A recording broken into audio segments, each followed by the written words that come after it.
everyone. Welcome to Humane Entertainment. I'm Humane, and I intend to entertain you. How's everyone doing today? Congratulations, Kadaisi Mossflower, for being first. And we'll see who becomes second and third and all that. And also, welcome to the fourth entry of Ninja Gaiden for beginners. So, Ninja Gaiden has this intimidating reputation that it's a very difficult franchise. Thing is though, it's mostly a case of a lack of knowledge from the player, not a pure issue of a player's level of skill. With Ninja Gaiden for beginners, every Monday, I intend to play through the Modern Ninja Gaiden Trilogy on the easiest difficulty, Hero Mode, and show step by step what you need to learn in order to properly understand how to play Ninja Gaiden. We are playing Hero Mode as a possible starting point for players who aren't as experienced in action games like Ninja Gaiden, and by using that starting point, showing how it's not as intimidating as you would initially think. I hope to break down that aura of dread that people have in starting these games. With all that being said, let's move over to the game.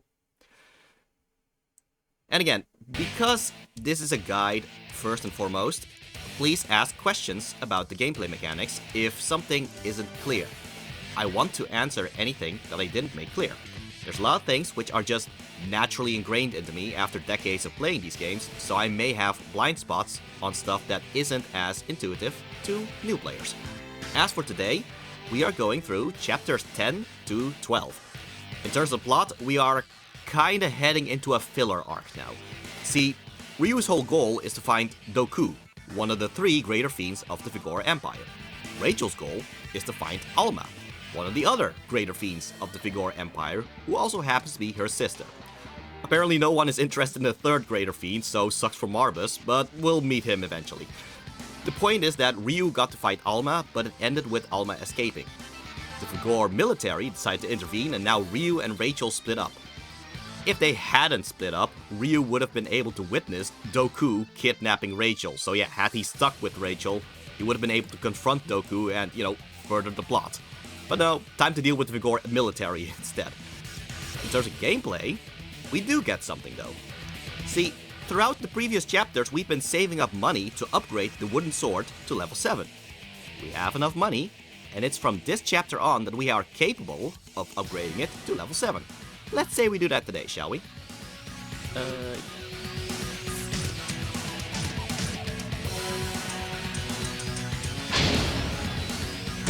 Tairon under alert. Also, I said hero difficulty. Those who have watched the previous entry would know it's stacked up on top of hero mode. It's stacked up on top of Ninja Dog mode. So yeah, it's actually the easiest you can make this game, really. The battle with Rachel's sister, the greater fiend Alma, ended without a victor. However, the aftermath of the battle has caused the Vigor army to be deployed. And congratulations Starlight for being second. Yay, yeah. Okay, so, Ayane has something to say.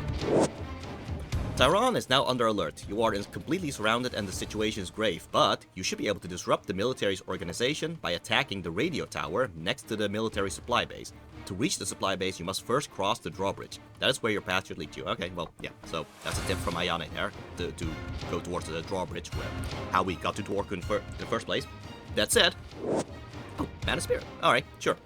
Okay, so, I remember in the first entry, there was a question of, okay, so you have all these moves based on the kicks and all that. Those are buffed up by the Band of Strength. So yeah, one of Ayane's ribbons increased the damage done by kick and throw techniques. So that's just specifically for kicks and throws. What we got now, that is the Band of Spirit. One of Ayane's ribbons, when wrapped around Ryu's arm, it increases key power buildup. I guess I misremembered. I thought this one was the one that actually gave you full attack buff of everything. Okay, well, instead, this is key buildup. So anytime if you get a red essence, instead of you getting 1 key slot, you get 2 key slots. So yeah, if you use a lot of Ninpo, this would be the one that you're gonna have to equip. I think the music is a bit loud compared to your phone. Oh, okay, that's...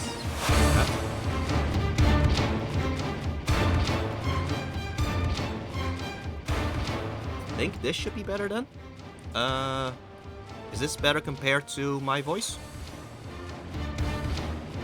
And it's louder. That's interesting. That's... Okay, how about now? It should be lower now.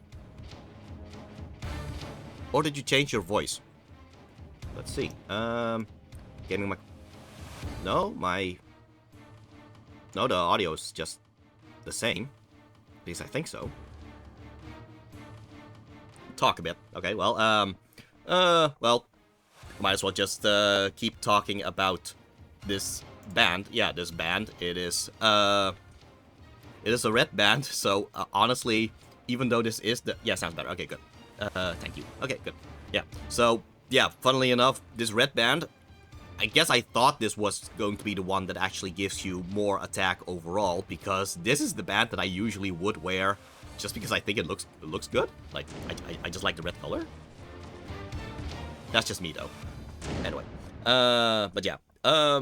Okay, so, technically, we do not need the Band of Wealth anymore, because, in terms of money, we already have enough to upgrade the wooden sword to level 7. And that's essentially the most expensive thing in this game. So, really, you don't really need to equip this Band of Wealth anymore. But if you want more money in order to buy more items, that's still something you can equip. That said, I think, let's see, Band of Strength, Band of Light, Wealth, increased defensive power. Yeah, in this case, I think I'm just going to wear the red one just because I think it looks the nice. I just like the red color. Alright, anyway, we could continue with the story by going out this door. That said, I did say if Ryu had not split up with Rachel, he would have just faced Goku right there. And, which band would you recommend otherwise? Alright, sure. Okay, so the Band of Strength, that is the earliest band that you're gonna get in Ninja Dog mode, which is the one that increases damage done by kick and throw techniques. My recommendation for that is that you equip that if you happen to default to this combo a lot. Because this kick already does a lot of that damage. Having that buffed up with that band will almost certainly, at the very least, weaken the enemy enough to almost half health, if not just kill them outright. There's also moves like... no, not this one. There's also moves like this, or even the running Y, for example, which are also kick attacks. It's actually more useful if you combine that with Vigorian Flail, because Vigorian Flail, even though these are not kick attacks, simply X, Y, that's already kick attack. So instead of a launcher with the weapon, he actually does a launcher with kicks.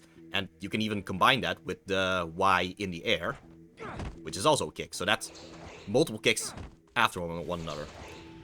This, along with the Band of Strength, will do a lot of damage. Yeah, besides, yeah, and sure, the Nunchaku, which you get earlier, also has the same combo. So even if the Nunchaku is weaker, the kicks themselves are still the same damage.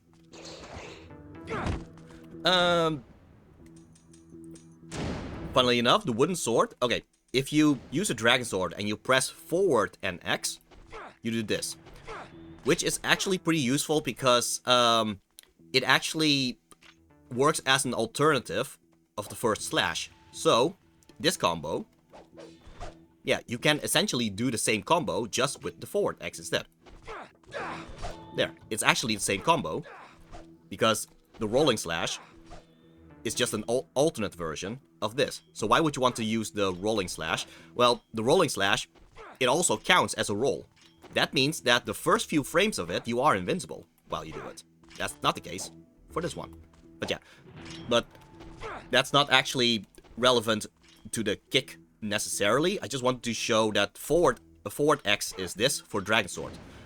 The wooden sword, for some reason, does not have that. The wooden sword, forward X is this kick, which, ironically, also fits with the Band of Strength. So, weirdly enough, this gets buffed up while the Rolling Slash of the Dragon Sword does not.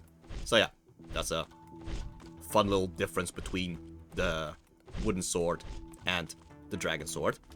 But even then, you can do the same thing with Figorian Flail and the Nunchaku. With them, forward X is also just the same kick. And even with the Figorian Flail, you might as well do forward try. You might as well do forward Y instead, because that leads to this, which does a lot more damage. But still, it is fun to know that this kick will be available even after the Wooden Sword gets upgraded to level 7, because the Wooden Sword at level 7 essentially turns into a completely different weapon. Okay, but that's the thing with the Band of Strength. The Band of Light. So, one of Jan's ribbons, it decreases the time needed to charge ultimate techniques. Let's test that out. So, just gonna do a charge right now.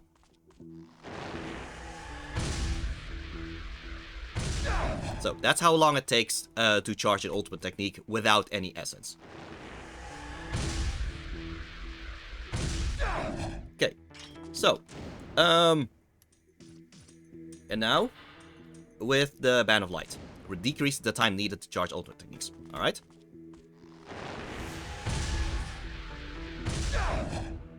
Doesn't seem like it decreases time by a lot, but when every little millisecond counts, this actually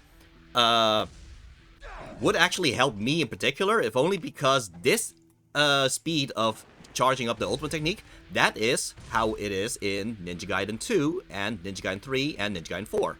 So, funnily enough, I guess it's like Ryu just absorbed the powers of all the bands or armlets by the time of Ninja Gaiden 2, in order to essentially charge the same amount of in the same time it takes to charge the ultimate technique with the band, but then now he doesn't need the band anymore. So yeah, that's a fun little trivia there. Okay, Band of Spirit. Yeah, like I said, increases key power buildup. Well, if you happen to be someone who gets cornered a lot, and for some reason you don't, it's not an option to just do this, because this is still one of the best ways to combat being cornered and all that. If you get cornered a lot and you still want to get a quick damage thing to create some space between you and enemies, well, that's still why the Ninpo is quite a useful thing. So yeah, this is the Ice Storm, and here's the Inferno, which is more like a fireball thing. And there's also still the Fire Wheels, which essentially is like a shield. So it is, but the thing is, I've already used 3 Ninpo now, and now I only have 1 Ninpo left. Sometimes enemies will drop red essence, and without this band, you will simply regenerate 1 key slot per red essence.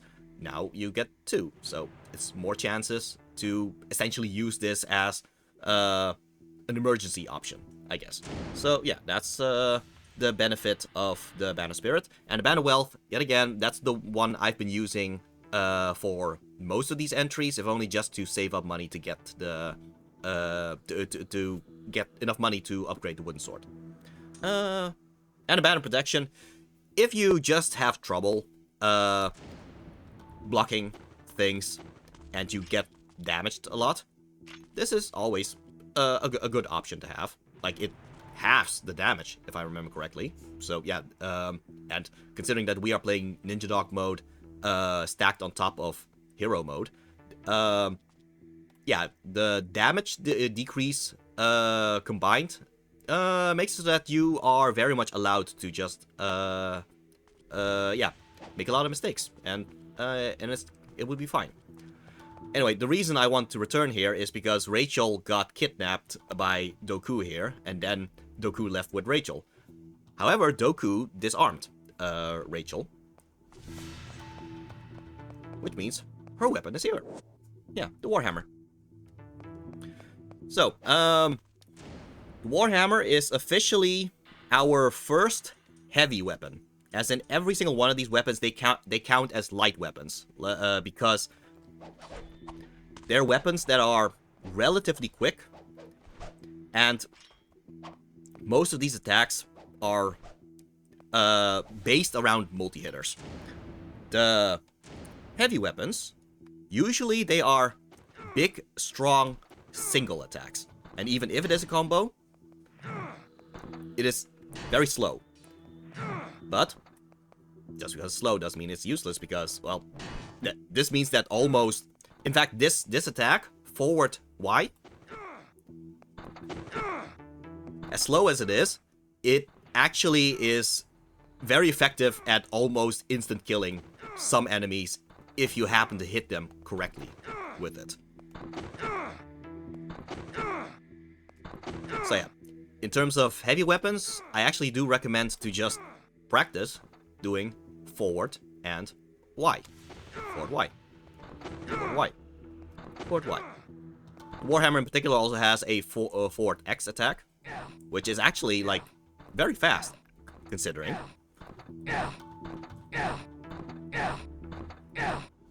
But yeah, Ryu is definitely not as versatile with the Warhammer as Rachel is, which makes sense. This is Rachel's weapon. Still, it is a good way to get introduced to the moveset that heavy weapons usually have, because I think every single heavy weapon, the first XX attacks, all essentially are the same. This. So knowing that almost every... Yeah, almost... In fact, every heavy weapon in this game starts with these two, at least it gives you some common ground between every single one of these heavy weapons. In fact, despite the little delay between every two X attacks, you can essentially keep doing it. You will likely get attacked during the recovery of the second slash, but still, it is, weirdly enough, it is kind of an infinite combo. But yeah. I figured I'd just show this Warhammer as much as I can, because unfortunately it does become kinda irrelevant because we are upgrading the wooden sword. So as a result, here's what I'm gonna do. I am going to upgrade the wooden sword to level 7 to show what kind of overpowered beast it becomes. That said, I am not going to use it too much in this chapter and the next chapter, because for all I know, maybe some people were not able to properly farm those zombies, and thus they did not have enough money to get it. Alright, fine. So let's just act like, for most of this, we're gonna act like we don't actually have the wooden sword at level 7. I will still at least show it, but otherwise I am instead going to use the Warhammer just to, you know, show it off a little bit as a weapon. Let's see. I see you have found more scarabs. Let me see. Here, I'll give you this in exchange. He even gives me another heavy weapon. I guess this is just the heavy weapon chapter. Today you have brought me 4 scarabs, which brings me the total number that you have given me to 220. Alright. But, yeah. Wooden sword, 40,000. We have over 40,000. So, sword made from wood, it is used mainly to practice wooden sword fighting and is incapable of cutting attacks. Well, let's see what it becomes now. A strike that is weapon? Yes. I have no idea how Muramasa changed the weapon like this, but okay. The true form of the wooden sword, containing an ethereal sense of weight, its impacts are incredibly powerful. Alright. Alright, you know what? I think okay, I'm just going to upgrade the Dragon Sword. I'm not going to upgrade the Warhammer and Double Arrow yet. I will talk more about the Double Arrow later. Again, we'll just act like the Warhammer is our main heavy weapon right now, just in case you don't have all the scarabs and thus don't have the Double Arrow, or you don't have enough money to upgrade the wooden sword to unlabeled flawlessness. I still want to make these series of videos accessible enough that even if you have missed things, you can just you have all the capabilities to continue. But yeah, the Dragon Sword. Dragon Sword is still going to be our main weapon most of all, so it is still good to upgrade it. Okay, let's go over all of these one by one. First, the Dragon Sword, because again, it is the main weapon. So, what do we have in addition? Well, the XXY combo. Now, it already got an additional Y attack after it from level 2. Now it has a third one, too. So, it used to be just this. And then another Y attack. Just switch it out for another. I guess the actual wooden sword is just in his shop now somewhere. But yeah, okay, so first it was just this, XXY. Then level 2 added another slash to it. This, which did not do much. But now, with the third Y slash after it. Alright, so, what is the use of this? Well, first of all, I just think it looks cool. Like, it is such a fancy little move. But yeah, it is, however, an attack that hits on every side, so that's also a good thing. Another thing, though, when you... Question for a chat, what's your opinion on this game so far?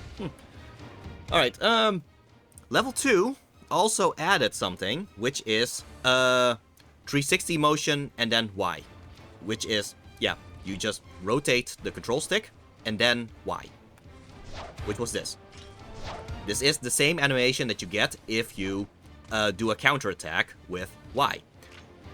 But level 3 adds a charge to it. So yeah, remember how holding Y does an ultimate technique? Well, now Ryu has 2 ultimate techniques on the Dragon Sword. Because now he can just rotate Y and hold the Y.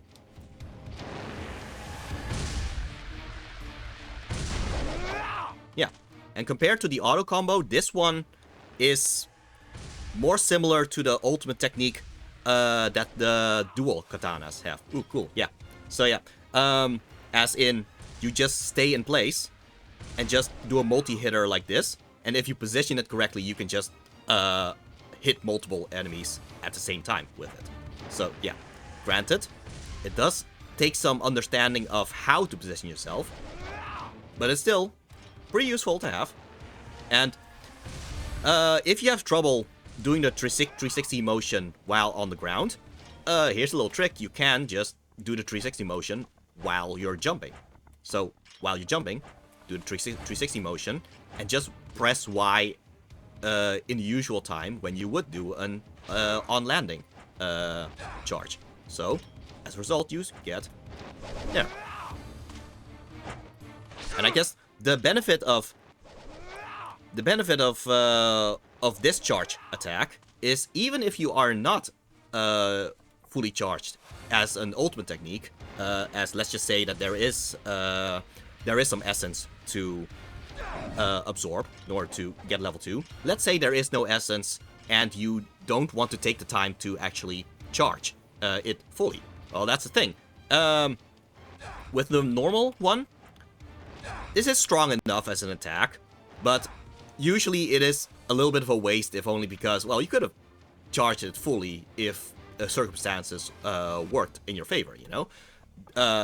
This 360 one, however, even if it's not charged, this is still very powerful in its own right.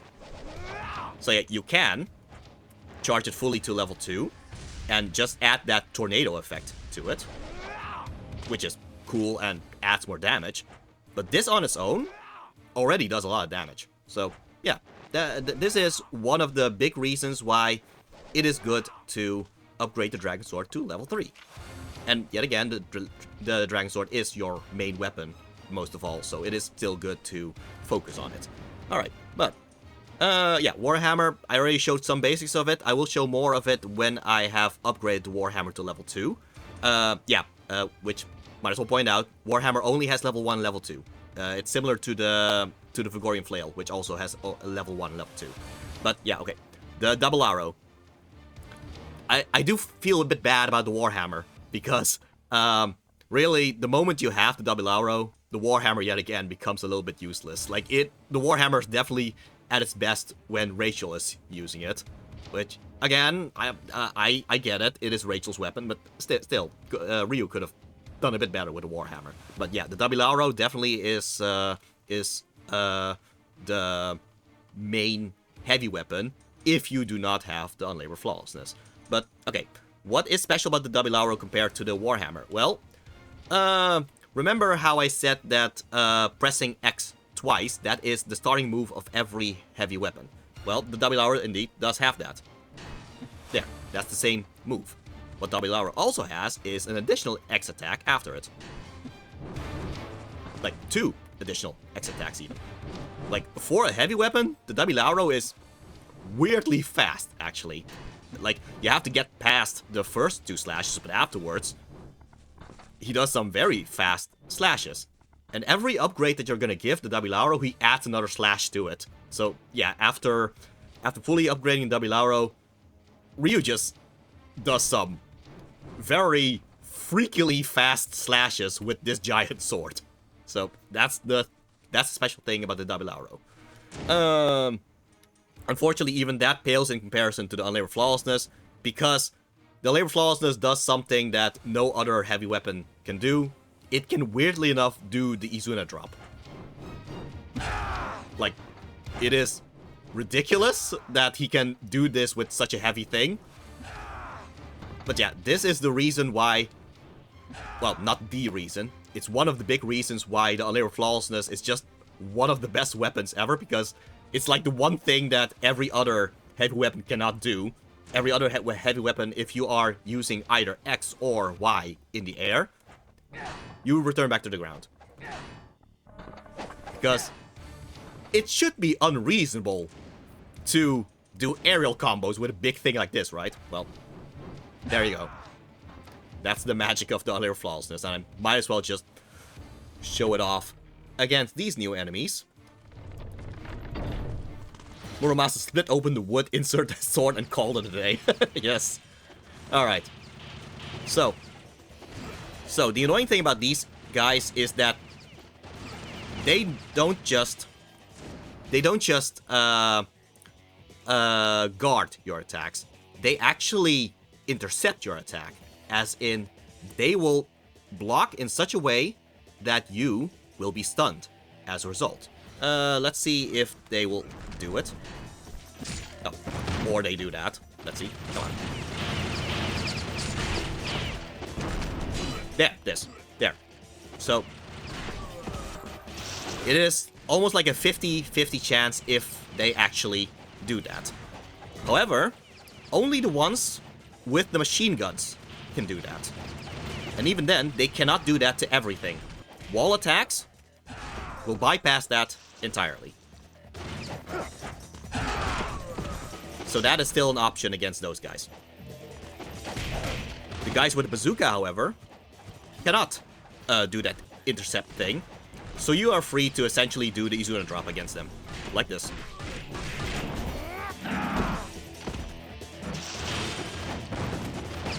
So yeah, that's 2 additional options against them. Just use the wall attacks against the one with machine guns, and if they are too far away from a wall, you can also just jump over their heads to stun them. And hopefully the forward Y attack will be enough to kill them.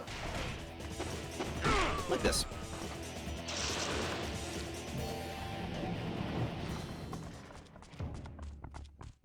Okay, so this path is blocked by this... Well, I wouldn't say a tank. It's more like a... Yeah, well, this car, I guess. Yeah, it's blocked by this car. It was not blocked by this car in Ninja Gaiden Black, if I remember correctly. But... Alright.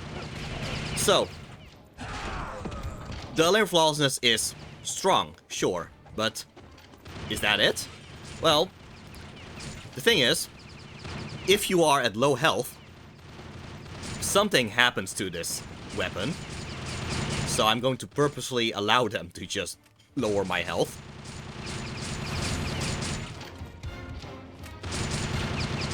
This is actually a huge benefit to hero mode, because, well, if you are at critical health in hero mode, it's almost impossible for them to kill you. So you essentially get the benefit of the labor flawlessness without any of the danger, at least as long as hero mode is going on. But you can already tell the words on the labor flawlessness starts glowing. At this point, it gets a 5 times boost in terms of damage. So it was already strong on its own. Now this buff makes it even stronger. So yeah. Have a strong weapon and just upgrade it even further beyond. That's the... So in a normal playthrough, usually this would be kind of like the thing that makes a risk and reward kind of thing. But what we have now, because of hero difficulty, you essentially don't have the risk, at least until hero mode is over.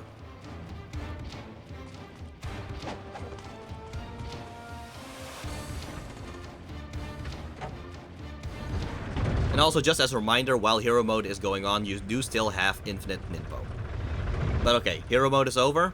So I think what I'm gonna do now is... I've shown enough about, of the labor flawlessness. Time to show how things would go if you did not have either the double arrow or the or the labor flawlessness. So, oh sheesh. Oh wait. Well, might as well just show what happens if you... Ooh. Yeah, what happens if you have lost health to 0. We still have a lot of Talismans of Rebirth, so might as well just show that off. Alright, so the thing with that I said about forward Y after jumping off an enemy, that still applies with Warhammer. Sure, the Warhammer is weaker than the other flawlessness, but if the first slash did not kill someone, the second one probably will. In this case, that was just a single one. They are capable of intercepting it. They do it a lot less often if you actually jumped over them first. Yeah, so Rachel did break the wall for us, but they still blocked off the path. So we have to take the longer route.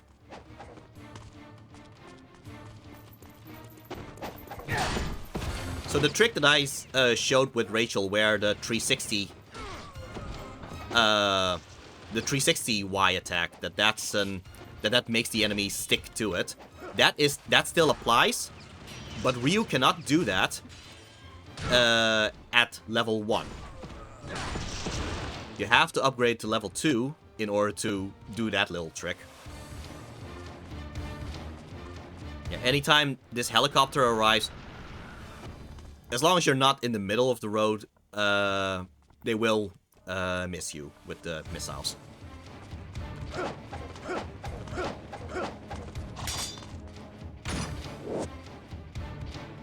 Alright, but as I have said, the thing with the heavy weapons is just try to get used to doing forward Y.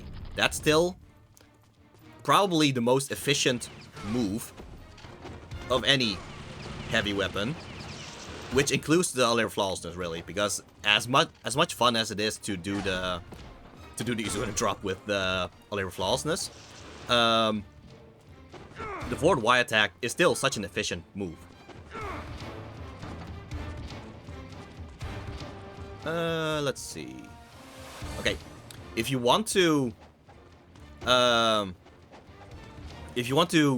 get a higher karma score or something, not that it matters much for us, because there's no way I'm reaching Master Ninja rank while I'm taking such a long time explaining everything. But still, if you care about karma, this is usually the time where you can just go around Tairon and not head towards the military base, because the military base, it is that big gate that we could not bypass earlier. But yeah, you are essentially free to go around and, you know, explore. And as you explore, you will fight more of these enemies. And you will gain a higher karma score along with it.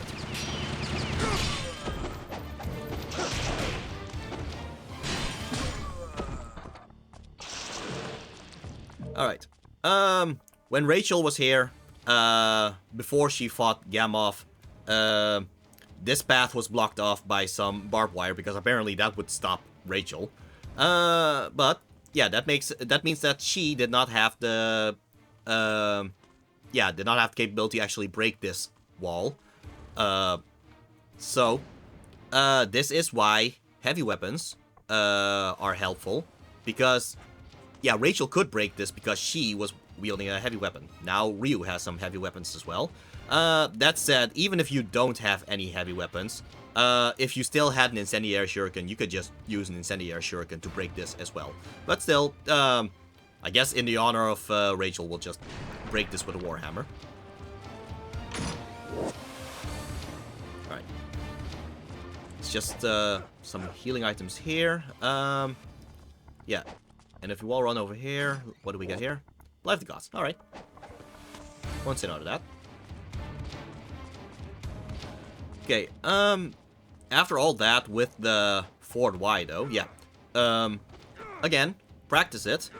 But, as is almost the case with every weapon in this game, the best way to fight against enemies is still to just practice doing the ultimate technique instead. Because when it comes to heavy weapons, they usually are big single hitters. Which makes sense, that's most of their moves anyway. So their ultimate technique would also be a big single move. But let's actually show what the Warhammer looks like with its ultimate technique. There. It's a one big move that does a lot of splash damage. Well, what do you know? It's like what Rachel did, you know? However, this is yet again one of those reasons why the double arrow actually kinda replaces the Warhammer. Because while the Warhammer does damage around it, the double arrow still damages around it, but also adds 3 shockwaves forward. So you actually have a lot more reach with the double arrow compared to the Warhammer. So let's just take this guy first. Okay. And yeah, so if I was using the Warhammer, what I'm gonna do next should not be in range to... Oh. There. Okay, maybe the Warhammer could have hit that, but still, just watch closely.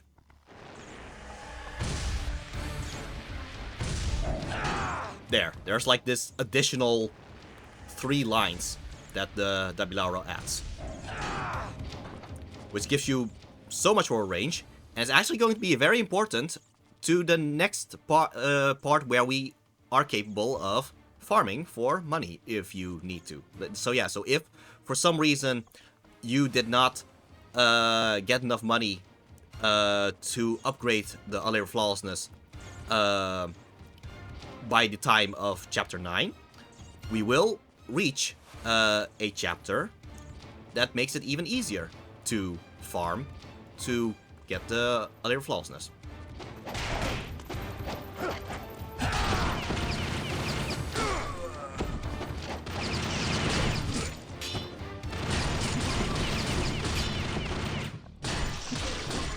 Another thing to consider with the fast slashes with the double arrow is that the X attacks, like right now, the X attacks just reach like 2 additional slashes after the first 2 slashes. But during any of those extra slashes, you can just press Y in order to add 1 final slash after it. There.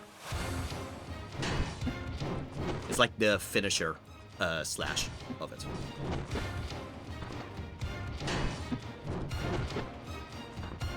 So yeah, keep that in mind. Also, we got a skull key, don't we? Use the skull key. So Muramasa has been searching for these golden scarabs, right? It's over there, buddy. All right.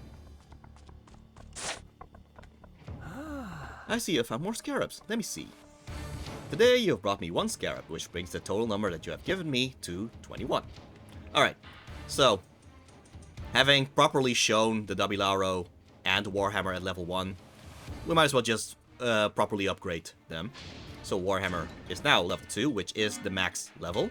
Remember how this Warhammer looks, by the way, because funnily enough there is some kind of cameo to how this has been upgraded.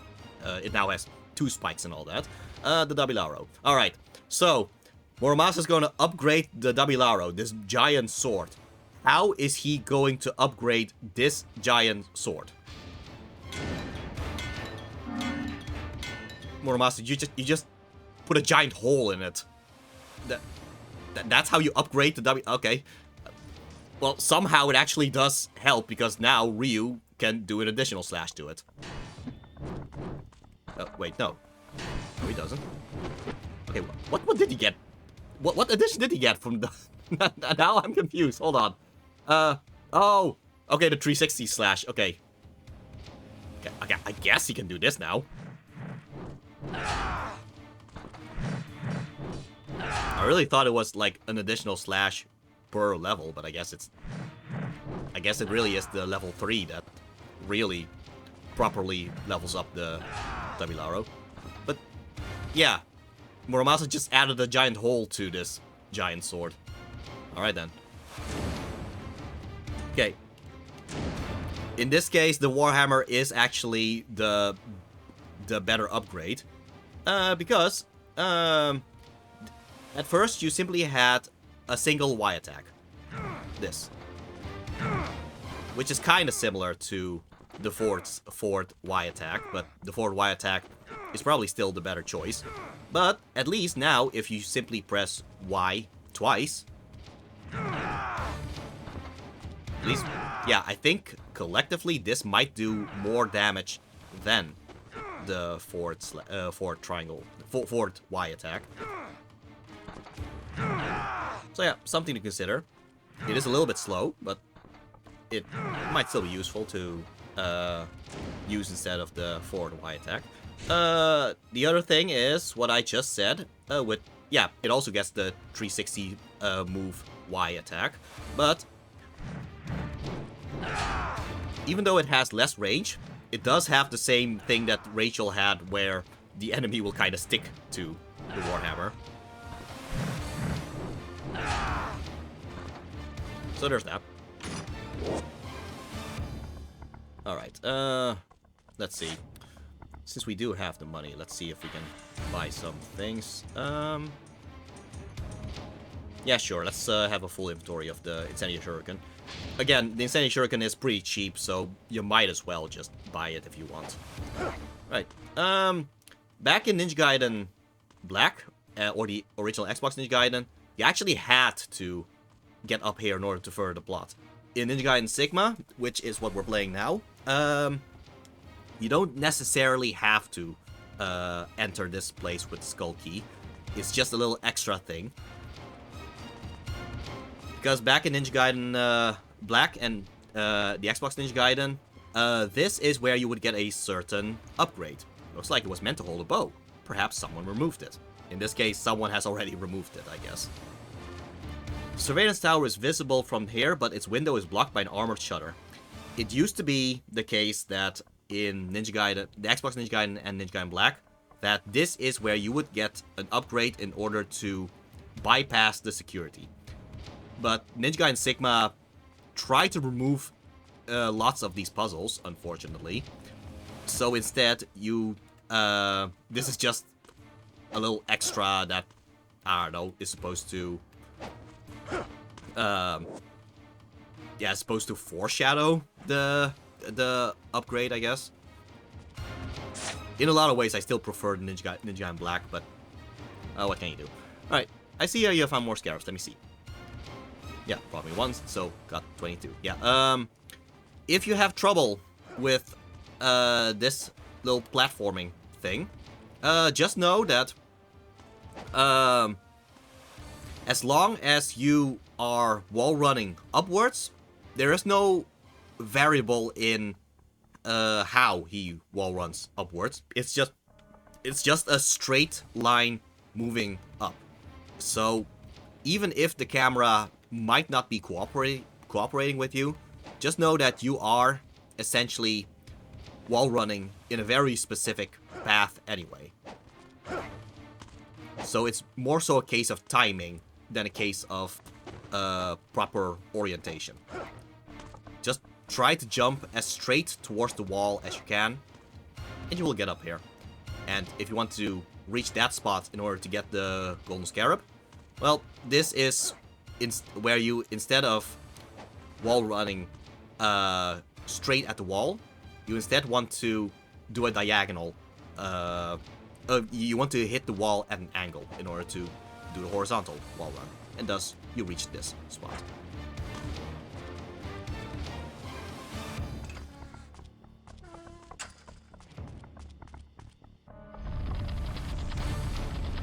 Alright, but this is where that gate is that we were not able to bypass. Well, time to bypass it. So, there are two orders you can do this. Either you want to get rid of those guys on the turrets first, or you want to get rid of these guys first, and then get the guys on the turrets. I prefer, even though usually I would recommend getting the guys that do projectile attacks first, and then deal with the melee attack guys. In this case, I actually think that the guys on the turrets, they take quite some time to, I guess, reload. You don't hear any reloading, but yeah, they do these pauses in between. So yeah, I figured that you might as well just use those pauses to attack the other guys. Let's see. Hold on. Have to deal with something right now. Okay. But yeah, if you do want to deal with the guys in the turrets first, my recommendation would actually be to take a little bit of cover and then equip the bow and arrow. In fact, we are actually going to use the bow and arrow quite a lot these next chapters.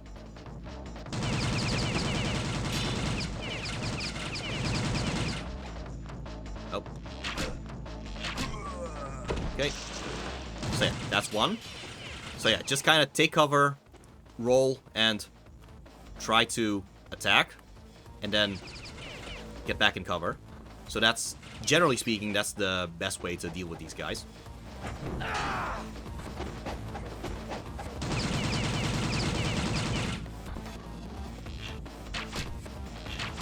In general, you might have to kind of get used to the aiming controls because, like I said, we are going to do a lot of bow and arrow shooting these chapters. Yeah. Then there's this guy. Remember where we were, where the bow is supposed to be? Well, maybe this is the guy that got the bow. Because that's right where he is.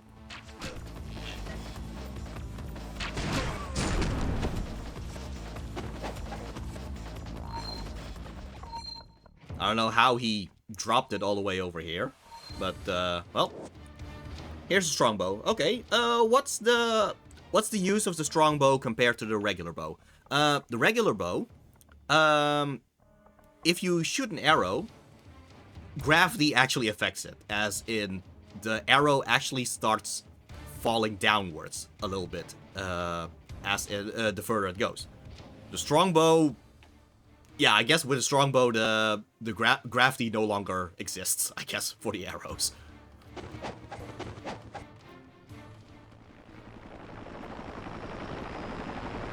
Alright.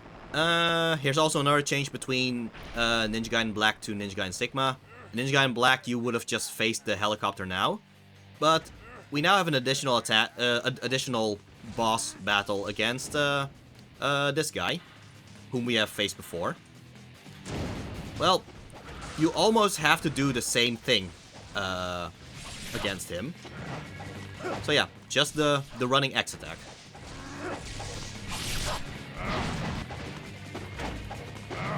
It's just that his dash attack that he does, that might disrupt your timing a little bit. So yeah, just kind of get ready for it. But mostly that dash attack of his, as well as the helicopter adding those missiles, that's the only real differences between this and the first time we fought this guy. Well, I think it's a different guy actually, but still, it's essentially the same.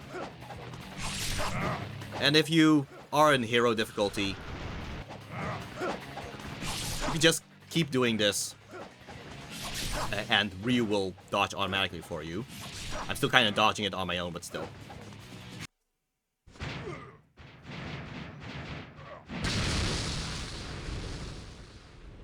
So yeah, this thing has finally opened. Alright. So we are about to enter the military base.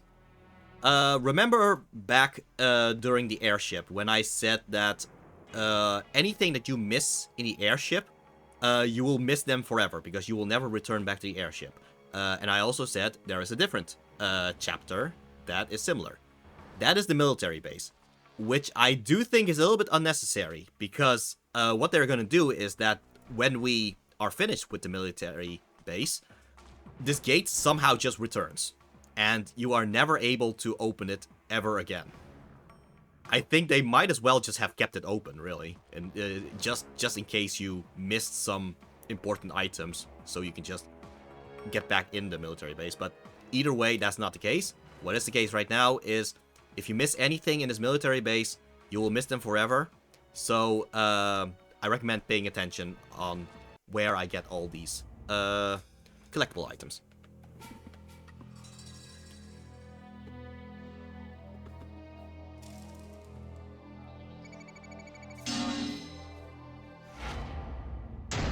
Yeah, of course. All right. So, yeah, as I said, military base. Chapter 11, the military supply base. The Vigor army is after a renegade element, Ryu. The military radio tower is key to the army's organization. Alright. So, we might as well just stick to the bow right now. But yeah, I wasn't able to properly show it. But yeah, as I said, because of the strong bow now, gravity just does not affect the arrows anymore. Like, I'm aiming straight in between these two windows. It still somehow hits that. Like, I feel like with the normal bow, by then it would have at the very least lowered a little bit over here or something. But no, with the strong bow, gravity just no longer affects the arrows. That's the benefit of the strong bow. We are actually going to need that because even though we're not going to use the normal arrows a lot in this chapter, we are still going to use a bunch of other arrows, which are still shot with the strongbow. Okay, let's see. So, yeah, save over this, and then do another save, which will then be saved over by the next few saves. Alright.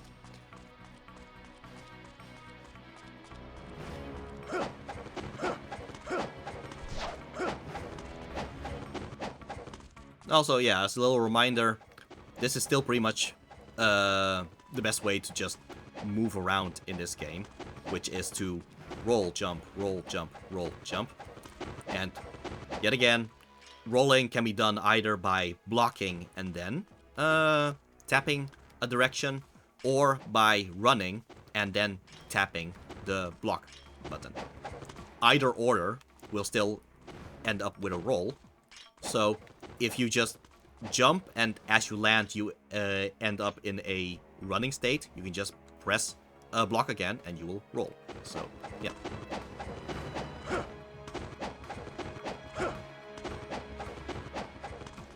Still something to keep in mind.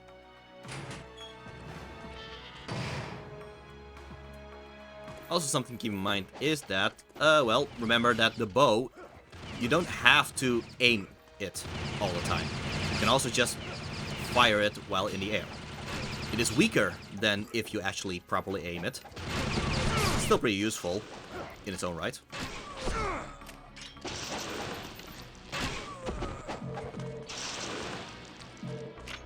Like, what's even more useful about those arrows, actually, is even though they are a limited item, I don't think those soldiers are capable of intercepting it. I guess they can only intercept melee attacks. So, yeah, that's also a way to bypass that. Anyway, you could be kind of distracted by those turrets and makes you think, oh, okay, I should immediately head towards it. No, actually, because here is one scarab, and yet again, any collectibles that you miss in this chapter, you'll miss them forever. So if you miss this scarab, you will never be able to get all the scarabs in this game.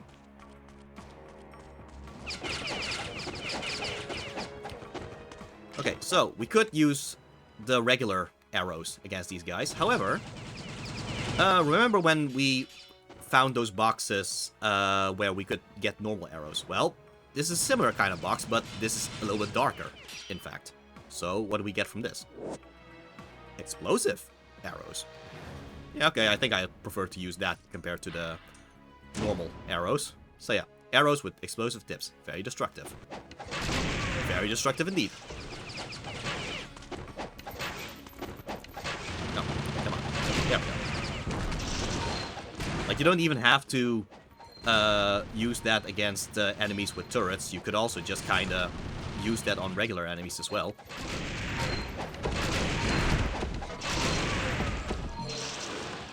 Like, there's even kind of a benefit to the fact that you are fighting in an area where this box is here in order to restock on those explosive arrows.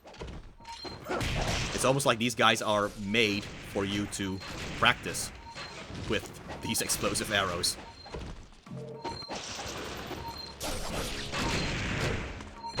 That said, it is kind of a clown car here where they just keep coming out of it, but okay. Alright, warehouse key. Well, looks like a warehouse. Ha, yeah. Here's the warehouse key. Yeah, so right now we don't have a map to the area yet. Makes sense, it's the first time we are here. Okay. So, this is not so much the collectibles, so much as just items, but each of these boxes here, you can destroy them and get some, yeah, Elixir of Devil Way if you need some for your info. And, okay, the Life of the Gods actually is pretty important to know. So yeah, keep this in mind where this thing is.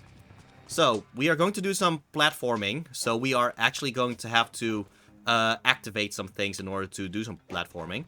But, throughout this entire thing, just know that this is also an option.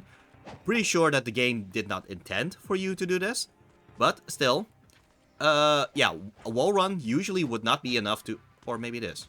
Maybe it is. No, it isn't. Okay, yeah, a wall run normally would not be enough in order to reach up here, even though Ryu is doing that little flip thing. However, remember that if you throw shurikens, you do gain some height. If you press Y while in the air, you also gain some height. So you can do both, shurikens and then Y. Well, how about you combine that with the wall run? There. So yeah, definitely not intended for in the game for you to do this in order to reach this part. But yeah, if for some reason you are falling a lot and you just want to quickly get back up, you can also just do this. And here's another golden scarab, yet again. If you miss this golden scarab, you're gonna miss this for the entire game. How do you get there normally? Yes, that is what I'm going to show now, in fact. Because I just want to show that this is an option, but this is the intended way. Great Spirit Elixir. Right, no more of this item can be carried. Right, so, first of all, we are going to get introduced to some, well, familiar enemies, actually. We have been facing them before. Yeah, these drones. So yeah, these drones, they were in fact part of this Vigor army all this time. back in the Xbox Ninja Gaiden and Ninja Gaiden Black, this would be your introduction to them, in fact, actually. But they decided to bring these guys in a little bit earlier in the previous chapters. So yeah, this is why there was suddenly a little cutscene of them appearing. Because in the original game, this would have been the introduction of them. But yeah, the Windmill Shuriken is still pretty effective against them. Until they are a bit too far. Like, the one all the way over there. They're actually very far away, actually. Well, you can use the new explosive arrows. If you want more range. Or, well, this is another box of arrows. But this one is lighter, in fact. Okay, this is a lot of letters. A, P, F, S, D, S. I know that the first part is AP is armor piercing. So, that's probably the thing that you should keep in mind the most. So, yeah, these are armor piercing arrows. So what's useful about these things, besides the fact that, well, the box is here, so you might as well just abuse it and keep restocking it. Yeah, the core section of tank shells made from a heavy tungsten material. They have superb penetration capability. Well, that's an understatement. It just keeps going. Like, if there are 3 enemies after one another, you will hit all 3 enemies. That's something that the explosive arrow cannot do, because, well, the explosive arrow just stops at the one that you hit. And maybe the explosion would not... Oh, armor piercing, fin stabilized, discarding sabot. Alright, cool. Right, now I know. So yeah. While I did say you don't always have to aim, I do recommend practicing with the aiming though. Because we are... Gesundheit.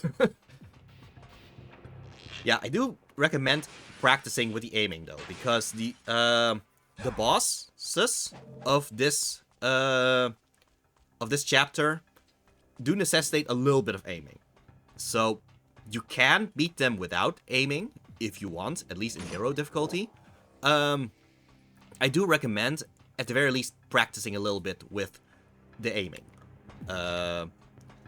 Just so that if you do intend to play this on normal difficulty, at least you would have gotten the practice in.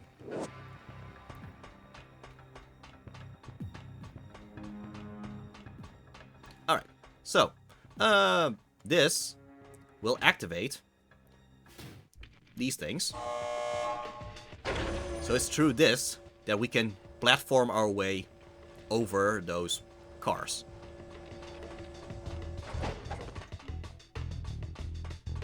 Okay, so there's nothing here. Why is there nothing here? Well, at least the thing with the original Xbox Ninja Gaiden and Ninja Gaiden Black is there were actually 2 handles. One handle would activate one part of the platforms, and the other will activate the other part of the platforms. I guess they just decided to simplify it to simply just the handle over there and just remove the handle that was over there. But yeah, now there's just empty space there right now. Alright, but yeah, like I said, this is where the platforming starts. And this is how you're actually supposed to get up those cars.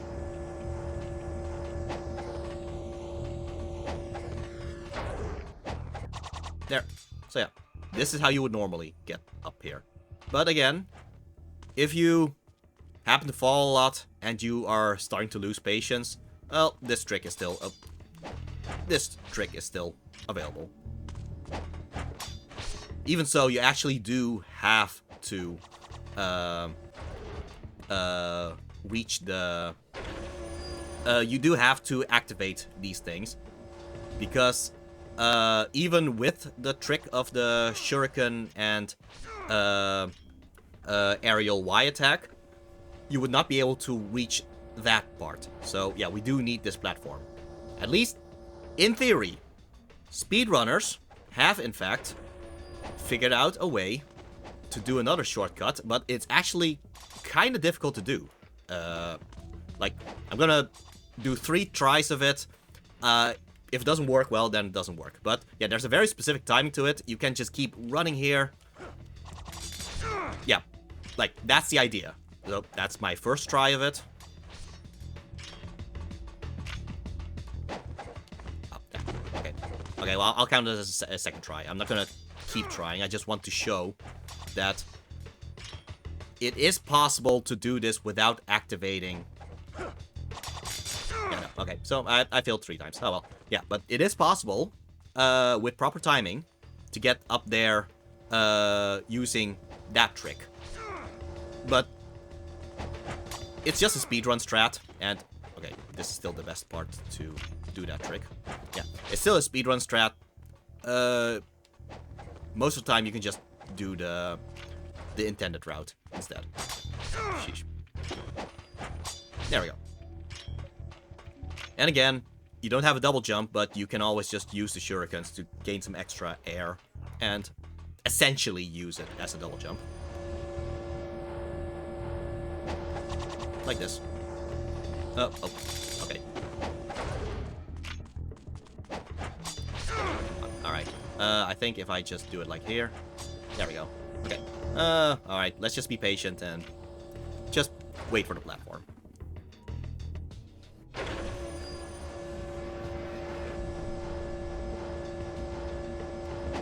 There we go. Oh. Thank you for the hydrate.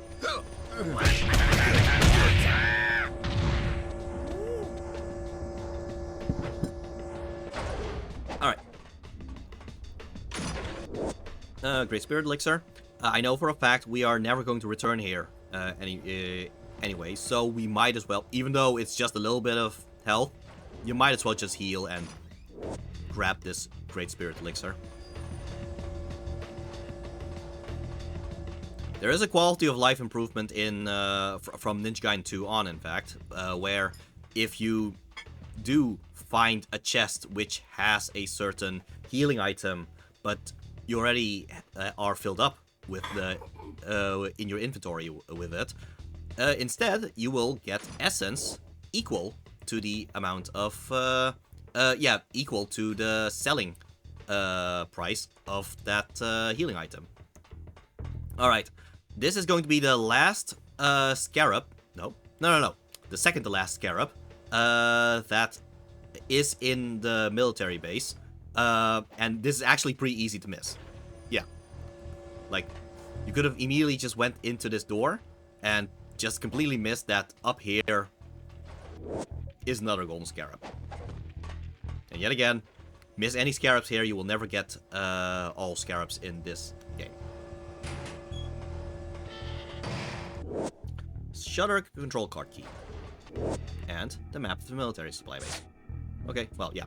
Well, we already went through the warehouse, but at least we can get a little bit of an idea of, okay, so besides the warehouse, yeah, so the warehouse is in between there. There's a locomotive turntable, and yeah, we have to get past the locomotive turntable and reach some kind of, yeah, I know for a fact it's an elevator. It's through that elevator that we can then reach this rooftop, which allows us access to the communications tower, because that's our goal. We want to destroy the communications tower, as Ayane's kunai scroll mentioned. Okay, with this shutter control key, well, this seems to be like a control panel to put a shutter control key. Yeah, use the shutter control card key.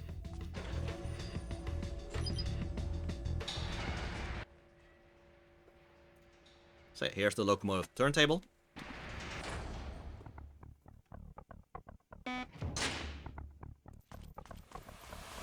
And you know what? I might as well just properly show the combo that I was talking about. Yeah, the Figorian Flail, along with the Band of Strength, which upgrades kick and throw techniques. Yet again, X, Y, and then Y in the air. That is a combo which most of it is kicks. So if you use that against these guys, that already killed one. Yeah, in fact, I think I think that should most of the time be a kill. Even, okay, yeah, that guy even blocked the first 2 kicks, but yet the last kick still kills him. So yeah, that's the strength, I guess, haha, of the Band of Strength, along with this kick combo of the Vigorian Flail. Oh my god, yes.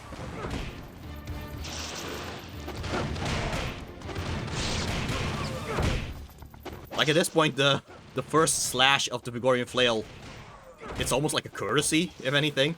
It's like, oh yeah, technically this is a Vigorian Flail combo, because look, the first slash was from the Vigorian Flail. But most of it is the kick instead, so yeah.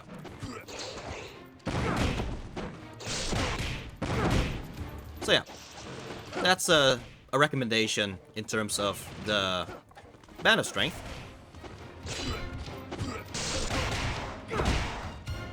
Do keep in mind, however, that these guys are still capable of doing that intercept thing and just knock you off balance. So keep that in mind. But still, if you just jump over their heads and attack them in the back, usually that prevents them from actually pulling that off. Okay, that thing decided to change color, so that's where we have to go. But if you need a little refill in terms of items, there is, well, an item over here.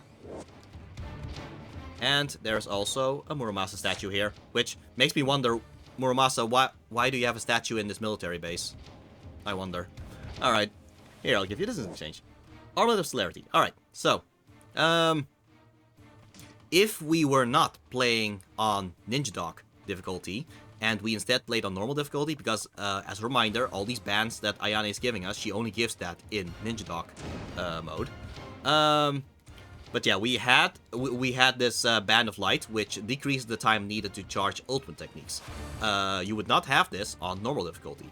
Instead, this Armlet of Celerity, which you get from, how many scarabs did I give Muramasa? 25.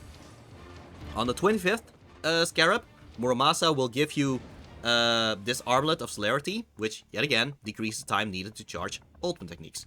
So yeah, it's essentially the same thing as the Band of Light. It's just that the Band of Light you technically get earlier, because Ayane gives it to you.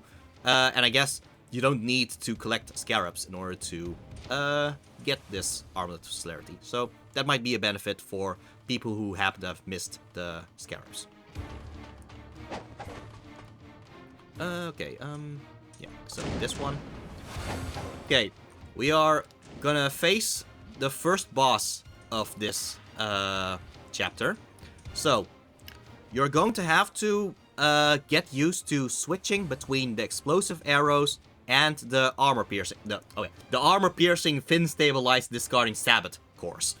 Okay, armor piercing arrows. So yeah, you're gonna have to get used to switching back and forth between the explosive arrows and the armor piercing arrows. Why is that? Because the armor piercing arrows will do more damage, but the explosive arrows will actually help you in making the opponent more bearable. And I'm going to show that as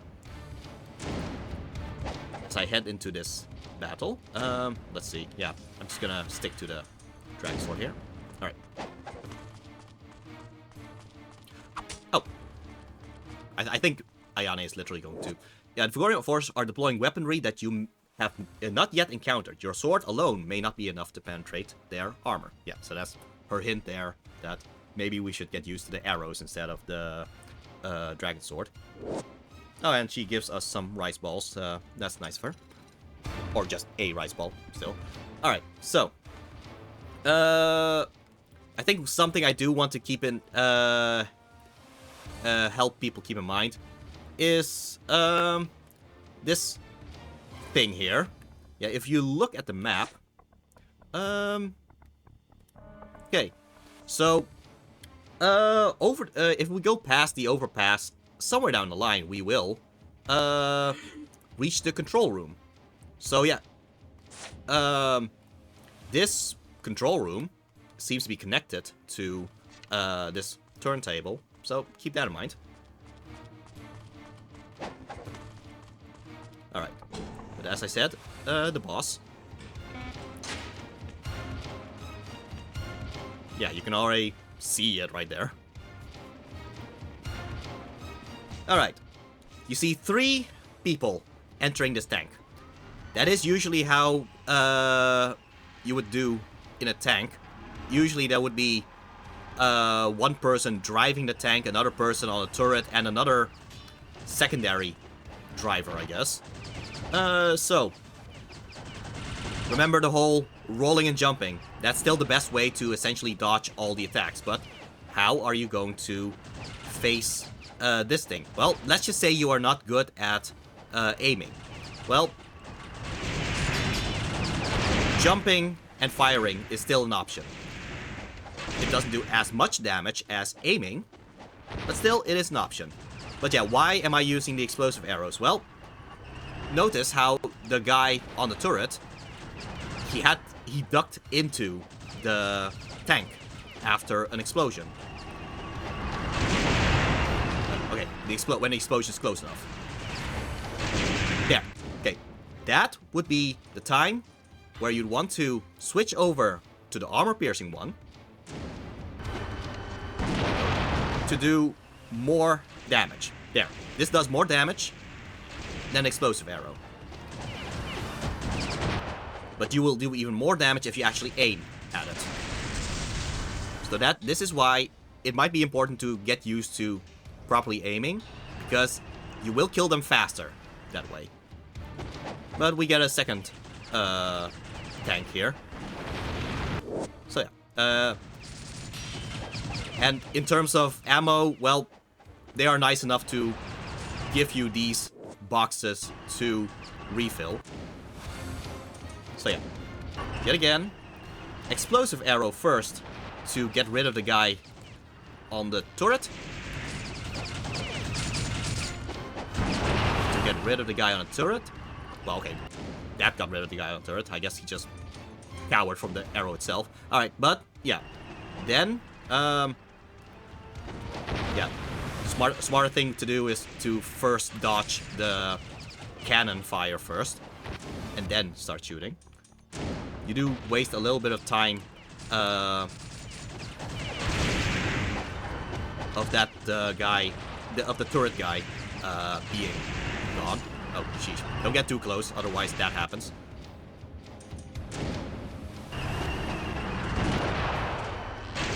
Yeah.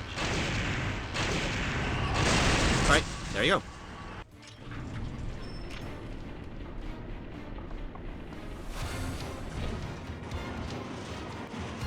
And yet again, they are nice enough to have these boxes here in order for you to refill. And also, don't forget, you can also just keep healing. In fact, actually, the game is nice enough to give you 2 types of healing now, because, first of all, there's a Great Spirit Elixir. Well, we are never going to return here, so you might as well just use this Great Spirit Elixir. And then collect this one. But, let's just say, even so, you feel like you don't have enough healing items. Remember the logo of the Team Ninja logo that heals you. Here's another one,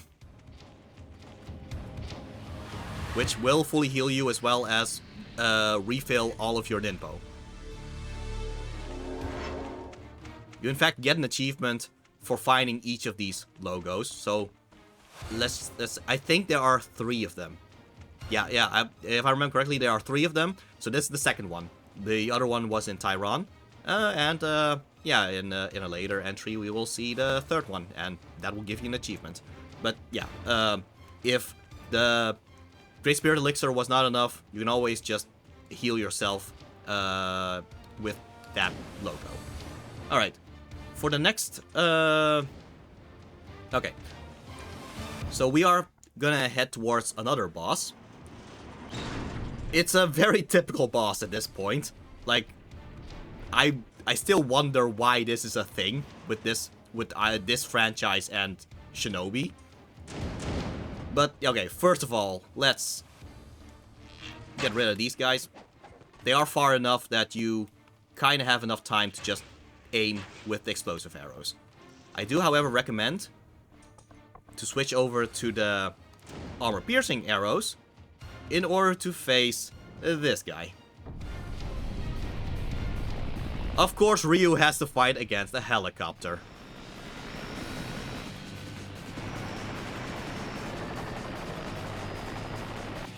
Alright, so I said practice aiming. Yet again, this is why. Final boss. Oh, wait. Yeah, so something that might help with this helicopter is actually learning that the helicopter essentially has a set path. Like, the helicopter doesn't really react much to what you're doing. It just goes around, goes along its business. So it flies back here, just kind of circles around, firing these missiles, and then it just flies by with. Oh, sometimes it drops bombs, sometimes it doesn't. Still, in fact, I think it only drops bombs in other difficulties. But let's see.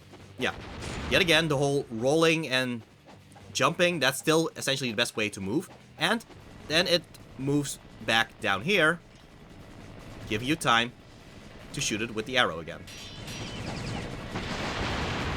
So yeah. And then it does the same thing over and over again. So yeah, like I said, it is a set path. So, if you are patient enough, you can just keep looping over and over, knowing where he is going to move. Like, okay, so now he's gonna pass by again. It is just a set pattern. Like the pilot of this helicopter, for some reason, just does not want to deviate from this set path.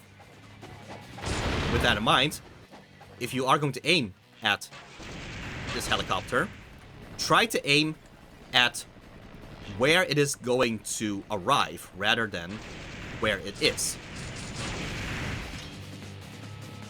Helicopters are simple creatures, indeed. Now, Ryu even uses the armor-piercing arrows in the cutscene, which goes to show they probably want you to use these against the helicopter.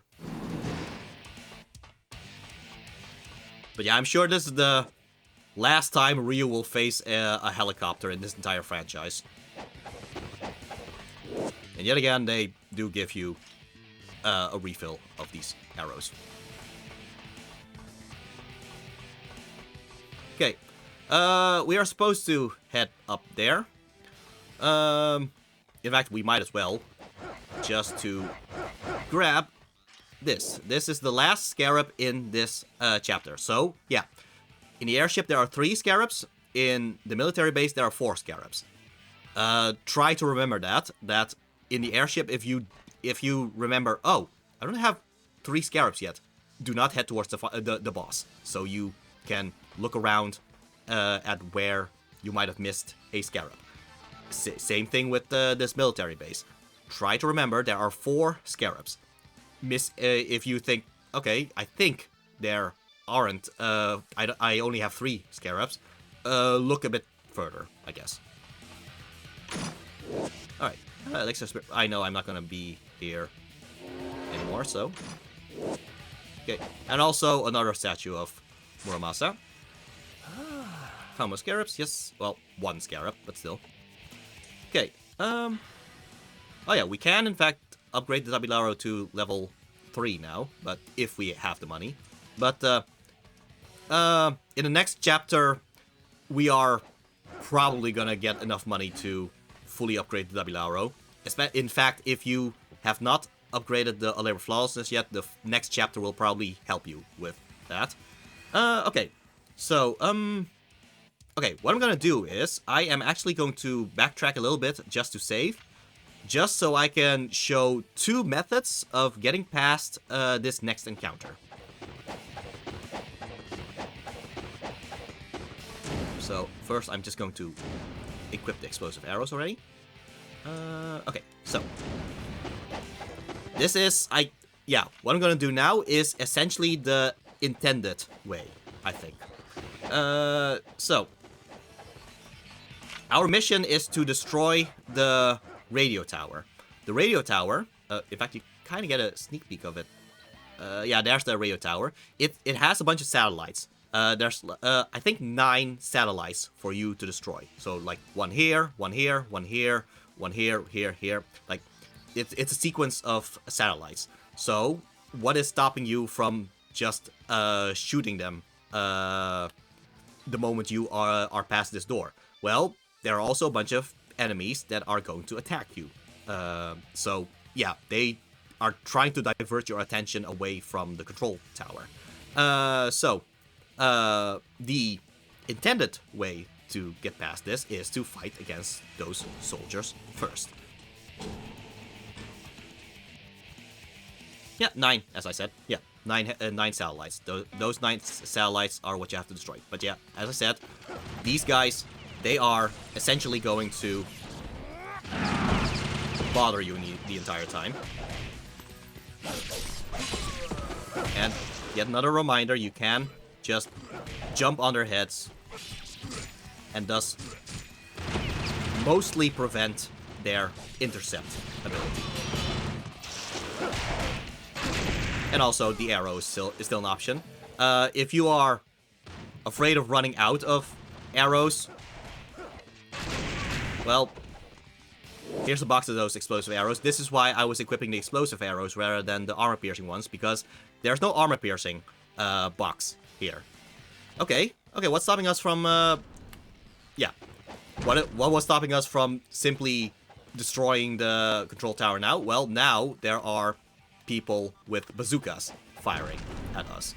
So, I guess the intended way is to kind of get rid of them by properly aiming at them, shooting them, and hopefully the explosive arrows will happen to destroy the satellite as well. But if not, well, if you're good enough at aiming, you can just kind of hit multiples of them in a sequence. So yeah, that's the first way to get past this. I'll just let this cutscene play out first. And then I'm going to restart back to the... Okay, and... return to Cloud 3. Yes. So yeah. Let's try it again, because there is a much faster way, even if it's slightly risky. But I figured I might as well just show it if for some reason you just do not want to deal with this. Just want to get past this as quickly as possible. In which case, yeah, still equip the explosive arrows. I do, however, recommend fully healing. And in fact, yeah, we do have some rice balls of Ayane. She would be mad if we don't eat them. Alright, so try to have as much full health as you can. So, what is it that I am going to do? What I am going to do, well, first of all, I might as well just use the Band of Protection just to get more defense. So, what I'm going to do is, I'm literally going to ignore the enemies that are attacking me. Because they're just going to try to shoot us. But while we are aiming with the bow and arrows, even though we do get damaged, it doesn't stop us from aiming. So, if you are good enough at aiming, you might as well just shoot all the satellites while being shot at, and maybe you might be able to destroy the military tower before your health reaches 0. So yeah, and that's what I'm gonna do now.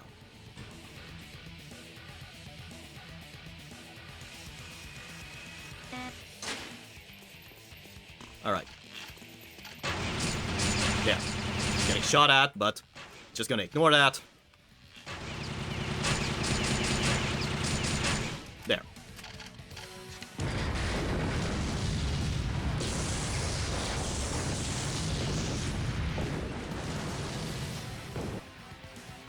And that just despawns them afterwards, I guess. I guess they just left in shame or something. But yeah, so yeah, that's another way to deal with that. And yeah, granted, I did aim pretty quickly, but even if you aren't that quick with aiming, just notice I had full health and I lost like, I don't know, 1/5 of my health, I guess. Even if you are slow at aiming, I'm pretty sure it is very much possible to hit all the satellites before your health turns to 0. And if not, you can always heal. Like, just add more time to your timer, I guess. So yeah. Yeah. You can always refill the explosive arrows if you want.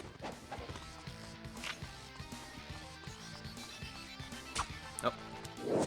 The military's communications are down, and their organization is in shambles. Now is the time to escape the base. Resistance around the train turntable is low, and is the perfect time to steal a train. Well, maybe that's why we want to reach the control panel. The rail runs through the Dwarku district. And also Fragrance Dayflower, alright. And a Great Devil Elixir. Oh, yeah, I guess we did not have a full inventory of this. Okay, yeah, these guys, they are close enough that instead of wasting ammo, wasting the armor-piercing arrows, you might as well just use the Windmill Shuriken instead, because even though it doesn't have as much range as the arrows, you do have infinite use of it because it keeps returning to you.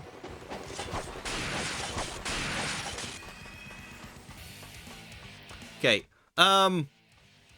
this next thing, I'm gonna be very honest, is kind of padding, really. Because, okay, first of all, if you want to get rid of these guys as quickly as possible, you can, in fact, just use the Art of Inferno right now. Just gonna enter. Oh no, a bunch of people with rockets.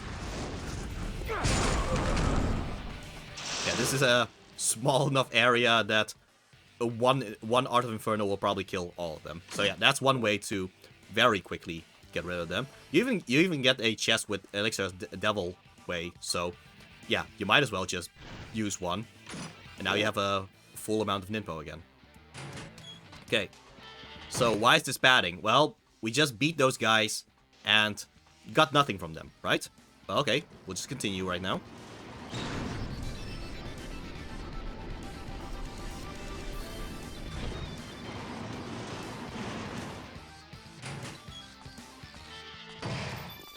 Okay, now there are more enemies here. Again, this is quite a crowded area, so the wall attacks is still an option to get rid of these guys. Okay, first of all, Alive with Gods. That's always nice to have. But, okay, the door is locked. So we need some kind of key card. Where could we have gotten a key card, I wonder? Okay, let's just take the elevator back.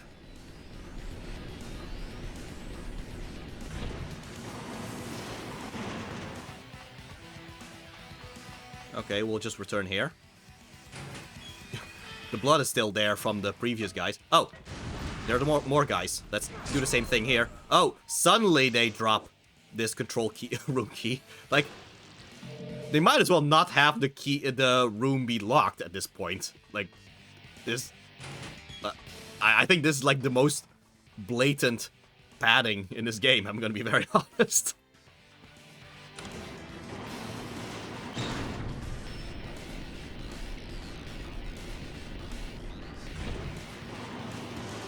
Alright, now we can just enter this place with the key that we apparently needed. Alright, so yeah, now we are at this control panel, so yeah, you still see the locomotive turntable here. So yeah, let's interact with this.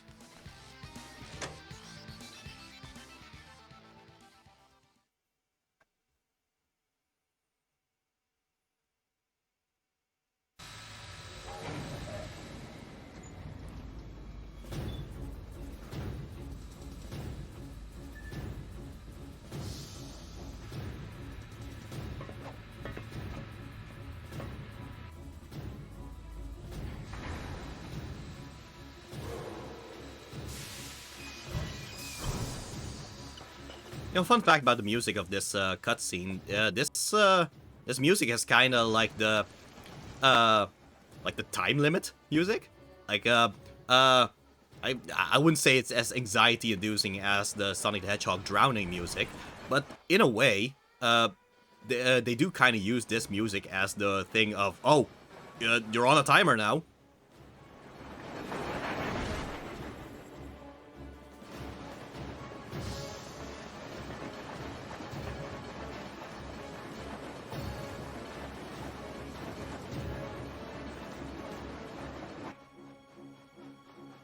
Also, this guy try to read his mouth. What the fuck?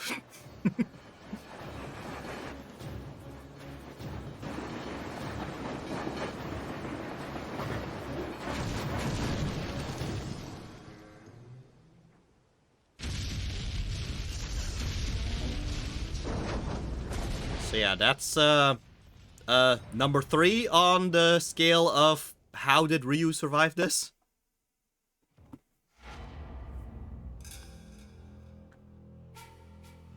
Alright, so we are heading towards the final chapter of today's entry. Alright. Well, okay, I say that. Technically, we are not at the chapter yet. Yeah, for some reason they decided to have this in-between chapter. Like, it doesn't have a chapter card.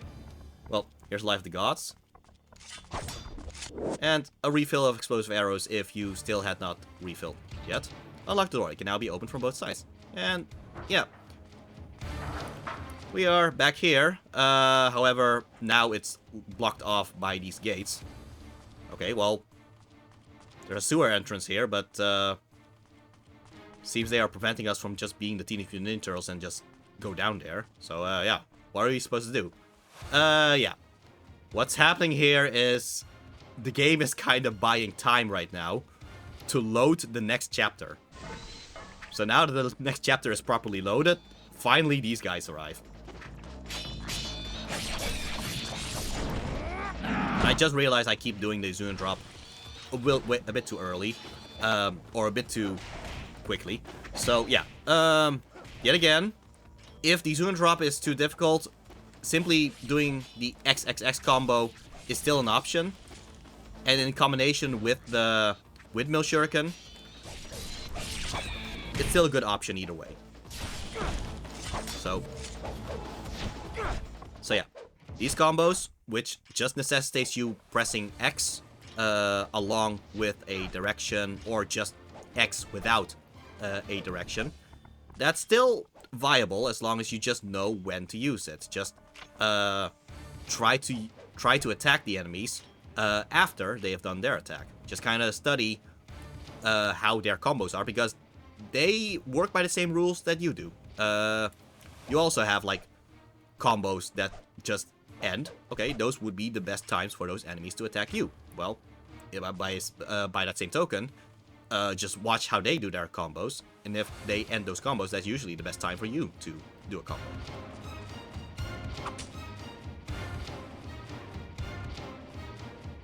Alright, so yeah, Ayane is pretty much gonna tell you what pretty much everybody should know by this point.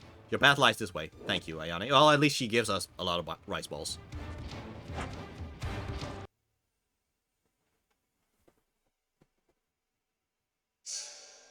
Okay, the Aquaduct. The army's organization has crumbled. There is no need for Ryu to stay in the now silent capital. Alright. So, I think I forgot to actually mention this trivia. But Ayane is voiced by Janice Kawai, who is the voice actress of Jenny, XJ9 of My Life as a Teenage Robot. So, yeah, that's a fun little fact there. Okay, yeah, this was the military gate, so... yeah, so this is the final chapter of this entry. And we all love our sewer levels, I guess.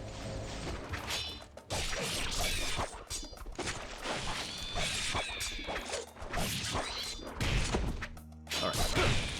So. Again, oh yeah, I might as well just actually show the 360 Y attack. Yeah, the 360 motion and Y. There.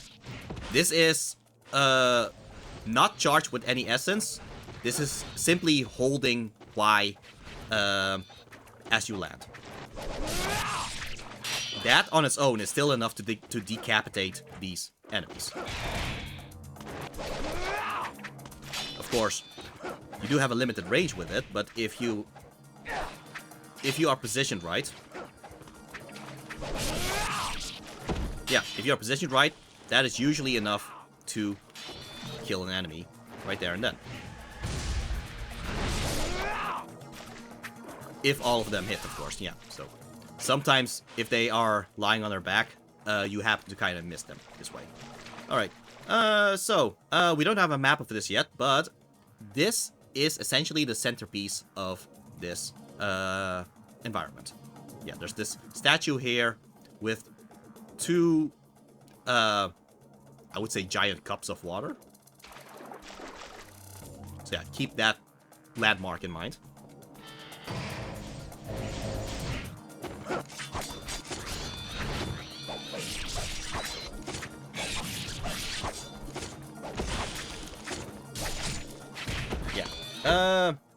Even though I try not to do the zoom and drop too much, I still recommend practicing the whole combo of XY, just in order to reach in the air. Because a lot of moves, a lot of those additional moves, they do kind of benefit from being in the air. And, well, XY brings both you and the enemy in the air, in which the enemies are defenseless while you can continue attacking. Still pretty useful to just keep using XY. Alright, Corpse of a Ninja. Killed before he was able to complete his mission, he's holding something. So yeah, if you need a map, here's the map to the Aquaduct. Also keep in mind that the map also keeps putting like that little circle thing in order to give you an idea of where you're supposed to go. Alright. So, why aren't we going this way then? Well, the sound of water can be heard from the other side. The immense pressure keeps the door from being opened if the water could be drained somehow. Alright, so let's figure out a way to drain the water on the other side of that wall. Okay, why aren't we going this way? The door is locked. On the lock, there is an insect symbol. Alright. Guess we should find an insect key. Yeah, and this is why the map told us to go this way. Alright.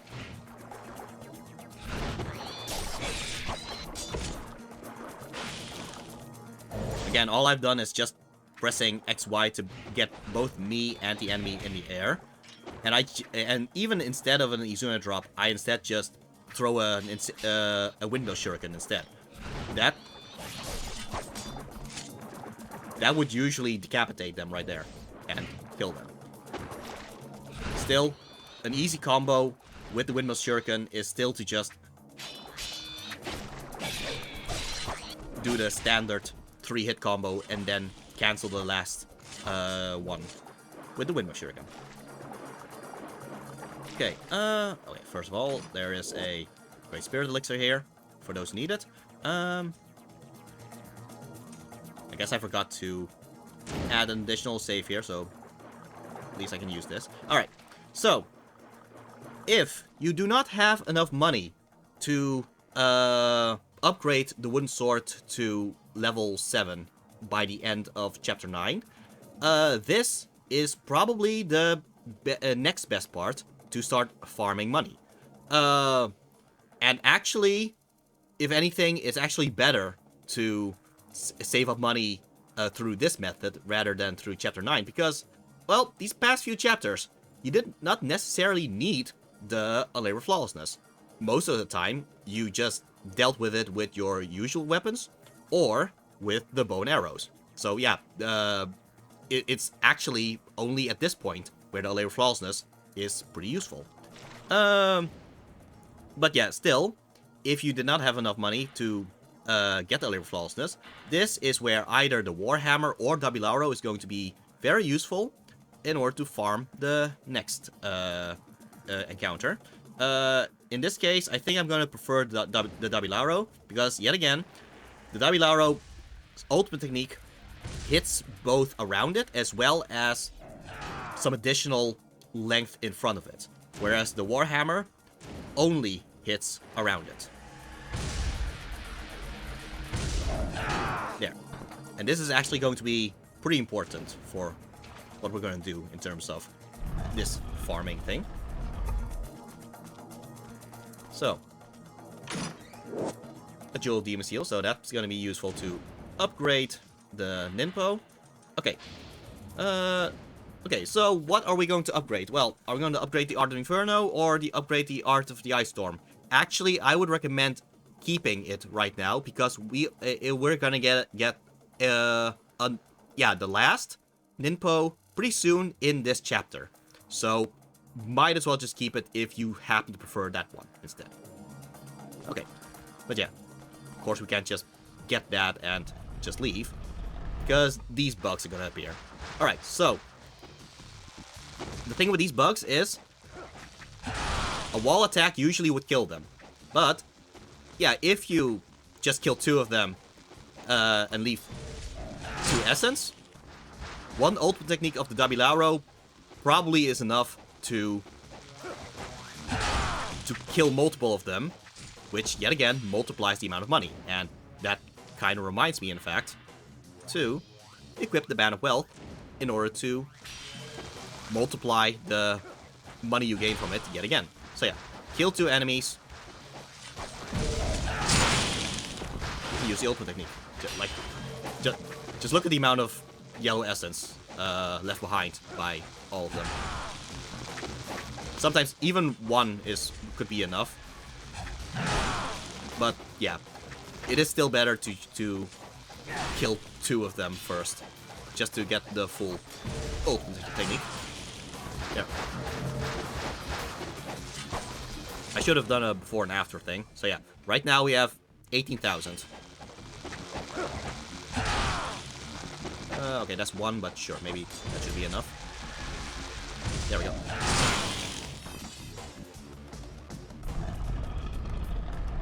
Okay, we had 18,000. We have jumped to 22,000. So, yeah. If you think that's not enough yet, well, returning here makes this a Fiend challenge now.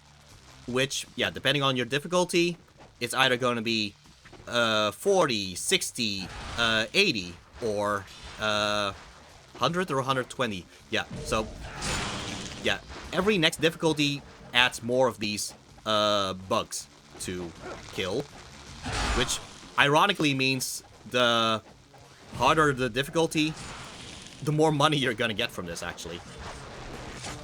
Still, this method will likely give you enough money to buy the Labor Flawlessness. In fact, let's see. I already, yeah, okay. We already have over 30,000. The last upgrade of the Labor Flawlessness was 40,000.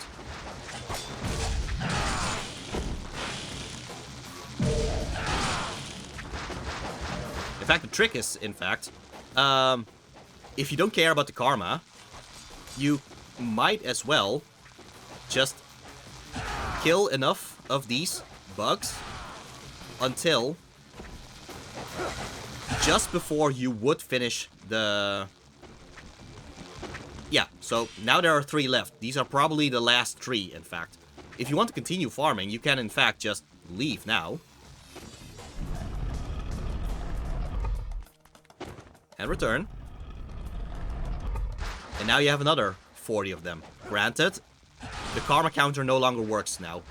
Still, that's also a way for you to infinitely farm this, essentially.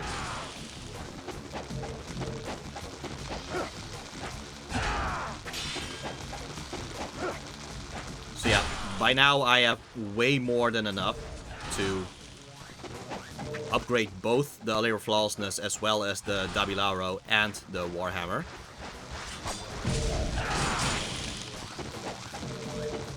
Mostly because I already have upgraded the Layer of Flawlessness anyway, so that's actually money I don't need anymore.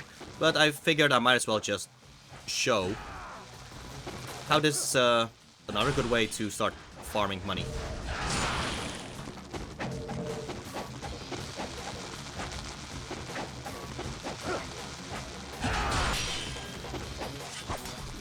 Alright. Still, I also actually recommend actually finishing this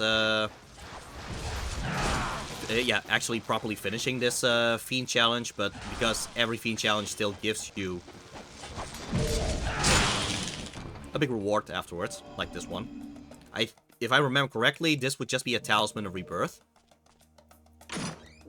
Yeah, which is still nice to have, because we lost one as I demonstrated the whole power thing that the Allure of Flawlessness had. Alright, anyway, back to the plot. Yeah, okay, okay, we are going to loop back and forth in this area, so I'm not going to waste a Great Spirit Elixir here now. But, yeah, I did say that this thing is the centerpiece of this environment. A statue of some sort of goddess. The statue itself is quite impressive, but what is the meaning of the scales that pierce right through the middle of it? Alright. Well, it does seem to be like a kind of balance. So, I mean, and it's called the Hall of Balance. You could kind of figure something out of that. Anyway, the door is locked. Alright. So, yeah. This would be where you could visit Muramasa and upgrade the wooden sword to a Allure of Flawlessness if you haven't done that already. Otherwise, right now, I might as well just use the money to fully upgrade the Dabilaro. He just adds more holes to it. Okay. Okay. So, Dabilaro at its full, level 3. This adds another few slashes to the X combo. Like, it's kind of freakishly fast how he is using this giant sword. You still have the same forward Y attack. And, well, this 360 move if you want to. Also, yeah, I did show that the Allure of Flawlessness had the Izuna drop. So yeah, X, Y makes you go in the air. Just like with the Dragon Sword. That's a thing unique to the Allure of Flawlessness, actually, because both the Warhammer and Dabilaro, if you do X and then Y, you will do this instead. You still stay on the ground, because most of these strong weapons, you want to stick. They want to stick to the ground all the time. It's the Allure of Flawlessness that just adds aerial combos to it. But yeah, similar thing to the Dabilaro. X and Y. X, Y. X, and Y. So, something to keep in mind. That said, the camera did decide to show that thing there.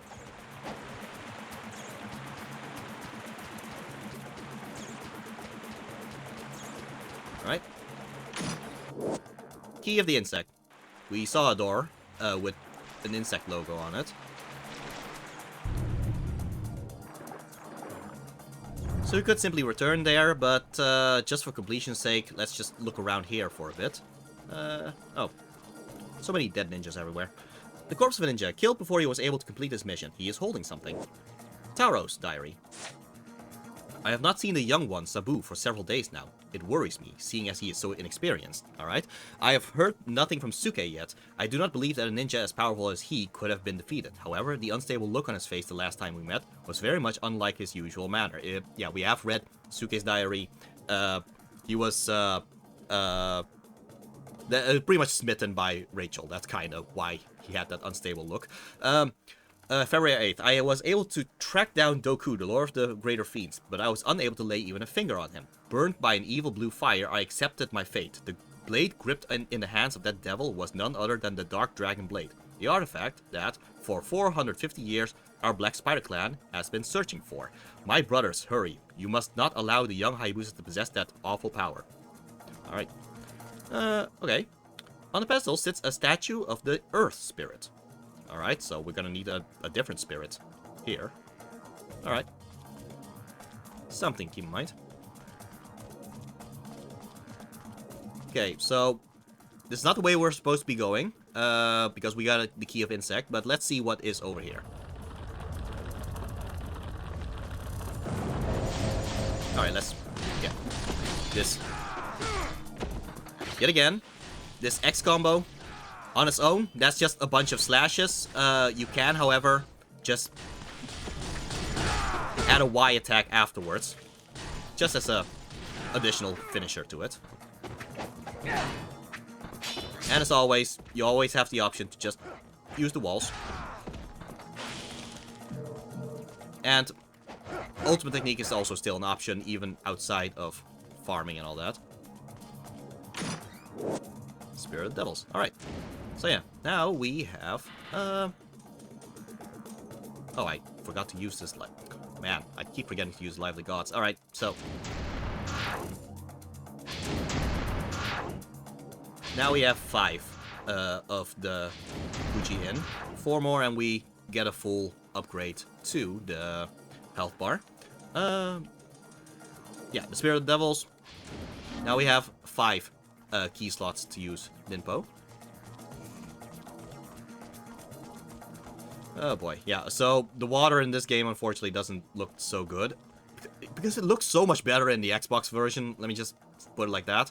But okay, if you do look a bit closer there, yeah. If you can look past the water graphics, there is some kind of statue of a goddess down there, so keep that in mind. A red pedestal with a curved depression facing to the left. It depends on how you look at it. I mean, like, what counts as a face? Like, I don't know. Either way, yeah. So, just kind of keep that shape in mind. Alright, here's another golden scarab. Fortunately, from this point on, outside the military base, you can always return to this aqua base if you happen to have missed a golden scarab. But yeah, not much we can do here. So yeah, let's open the door of the insect.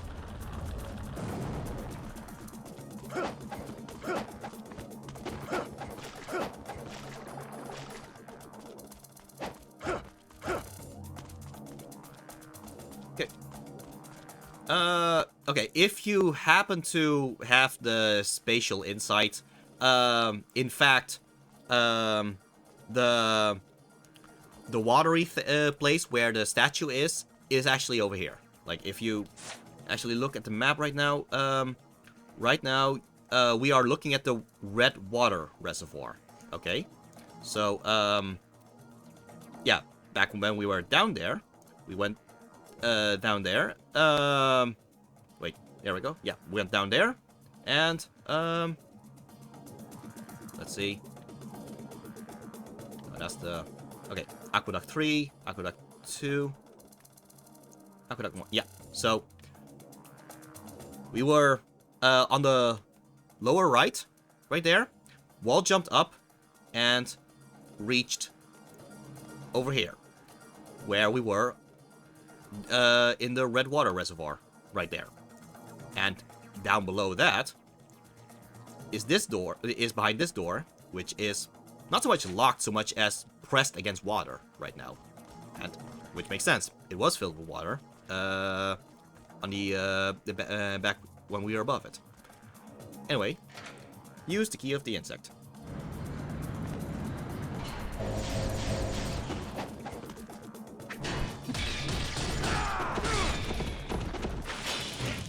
The double arrow is still pretty useful in terms of defeating multiple enemies after one another. That said, let's give the Warhammer a little bit of time to shine, because I did mention that the 360 Y attack, it kind of makes the enemy stick to it, if you actually hit them with it. There we go. Oh. Yeah, the wall kind of dislodged them a little bit. There we go. Just a fun little thing to that. Okay, we can go this way.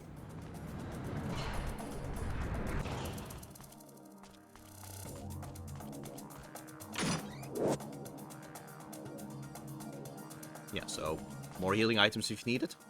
Okay, this looks familiar. A blue pedestal with a curved depression facing to the right. Alright, so, yeah. So we're gonna need 2 of those. Down below here, you do see a scarab, so might as well just grab it. As well as another door that, yeah, the immense water pressure inside the reservoir prevents the door from opening. Which means we're gonna have to try to drain this as well. You can kinda, get the conclusion here that whatever you put here will eventually drain the water.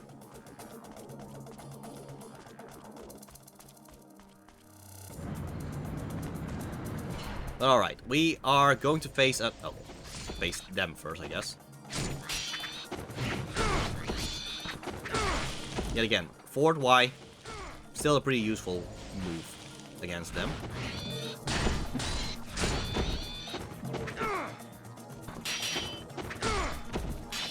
As for the Warhammer, yeah, forward X is also an option. It's not much of an instant kill compared to the forward Y, but it is faster, so something to keep in mind. This is different from what forward X usually would be with a heavy weapon, because with double arrow instead, forward X is, yeah, a stab instead. Which, similar to the Dragon Sword with forward X, will then lead to the rest of the normal X combo. There, like this. That's a similar case to the Unlabored Flawlessness, which also starts with a stab. The thing is, with the Unlabored Flawlessness, is that this uppercut move, you can only do that with a normal slash, like this one. Because if I press a forward X and then Y, yeah, the uppercut just doesn't come out of that. It's just a very specific quirk to this. I think it's because they did not initially intend for the stab to link to any other Y attack, because that's also not the case with the double arrow. Like, you could press X and Y to do this move, but you cannot do the same with forward X and Y. It's just very specifically a link to the remaining X attacks rather than any other variety of attacks afterwards.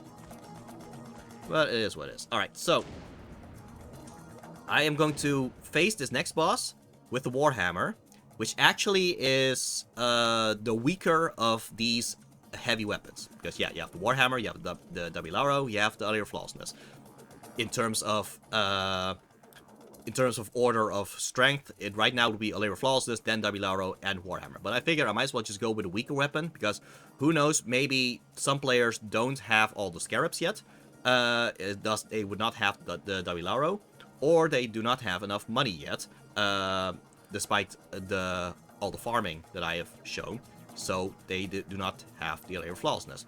Alright, so let's go with the Warhammer just as a standard thing right now. Because the thing is, every single heavy weapon still has this move. The forward Y attack. Which is probably the most useful attack to use against this upcoming boss. Which is an electric worm. Okay, so as is the case with most bosses, study the boss first before you... Study the boss first before you actually try to properly attack them. Like, you can if you want. But, yeah, just learn the moves. So it has this move where it just tries to kind of slam itself onto you. You could go from either direction, but rolling still allows you to roll past it. Okay, if it does that, that means it has charged itself in order to fire more electricity towards you. So now it is capable of shooting electricity at you. It just doesn't for some reason, but come on. You mind showing it to everybody? Are you shy? I guess he's a bit shy to use his electric. He has already showed it anyway. But yeah, the water is electrified, so try not to actually jump into the water.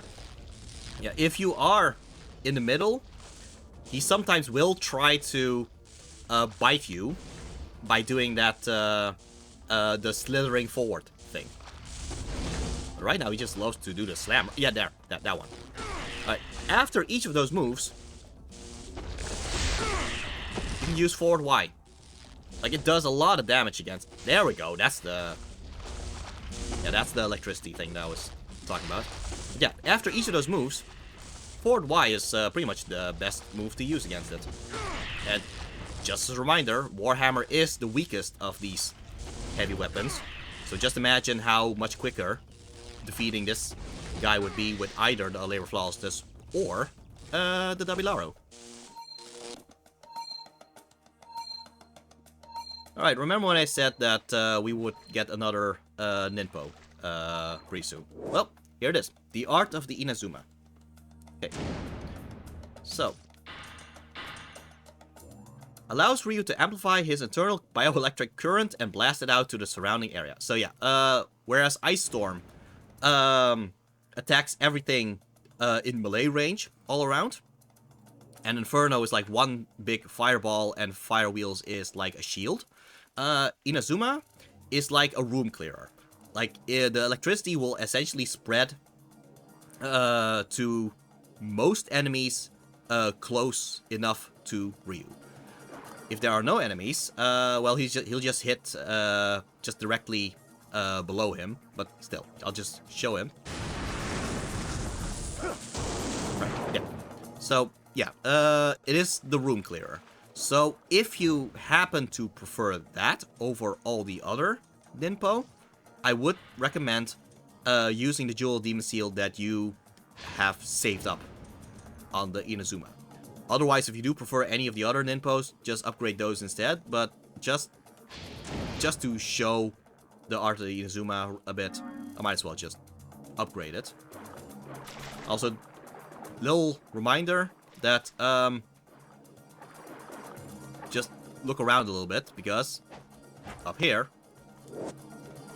is yet another Golden Scarab.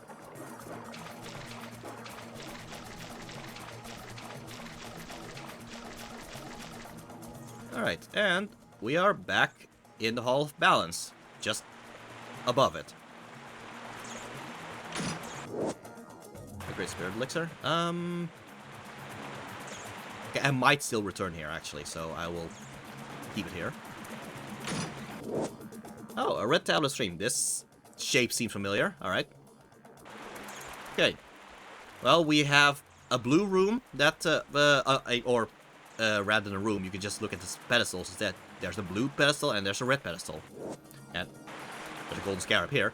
Okay, so, if we have a red tablet, might as well just go to the red pedestal. First, might as well just loot all over this place right now.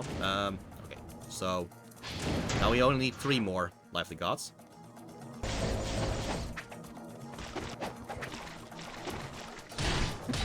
Let's just get rid of these guys first.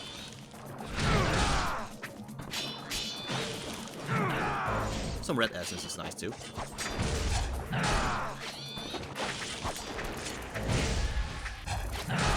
There we go. Alright. Yeah, that's actually the thing with the double Y attack. This one. Even though it's not necessarily a combo, similar to the Izuna drop, where the Izuna drop technically is not one combo, it's actually 2 combos. It's first the XY in order to get to in the air, and then you do XXXY while in the air. This is a similar case here with the Warhammer, in that technically these 2 slashes, that's one combo.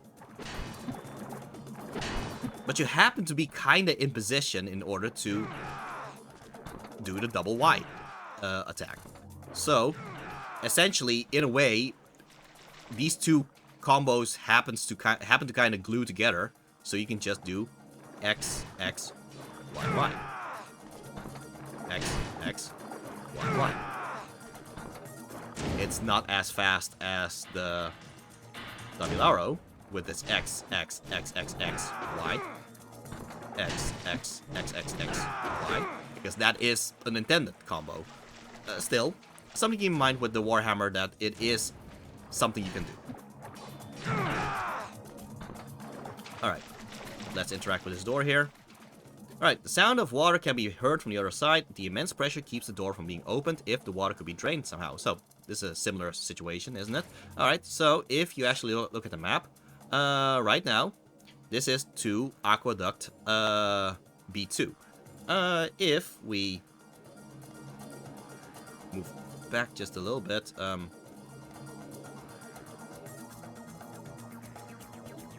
okay, Aquaduct B2, let's see. Yeah, notice the Hall of Balance over here, which would lead to this blue water reservoir. So yeah, this is in fact a similar case. We have seen the blue water reservoir, which was filled with water, which is why this door can't be opened right now. But yeah, that's the blue water reservoir. It's the red tablet that we have.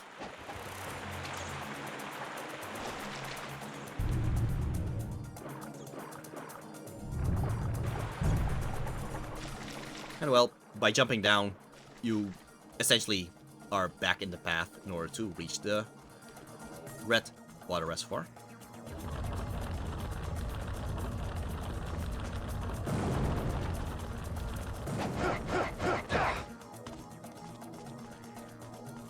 Yeah, so, as I said, filled with water right now. We put the tablet in here. Use the red tablet of stream.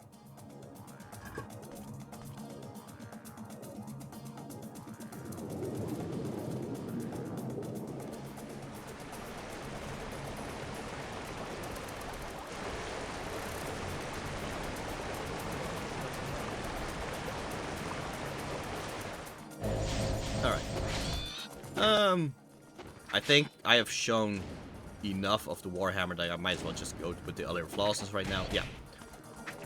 So yeah, these enemies, they are a little bit faster than a heavy weapon usually would be used for. Still, if you position correctly, you can still just use things like the Izuna drop. That said, the heavy weapons might also be good weapons to practice the counterattack, because the counterattack is essentially just going to be this forward Y attack. Yet again, it's just that you do it instantly on being attacked. And it's still just the same thing. Just wait for the ting. Yeah, the ting that happens if you get attacked. And then press X or Y, and then Ryu will do the counterattack. Yeah, in fact, I think we are not going to return here anymore, so now I am, in fact, going to use this Great Spirit Elixir to grab this one.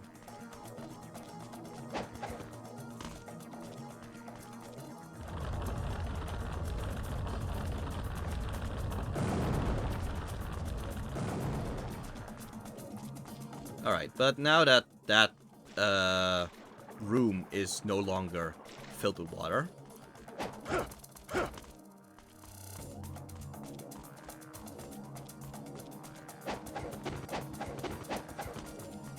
here we go. Yeah. The blood even seeped all the way from up there. But yeah, that's why we just fought those enemies. The statue of the water spirit. Well, we had a statue of the earth spirit, so here's the statue of the water spirit. Figured they should be together.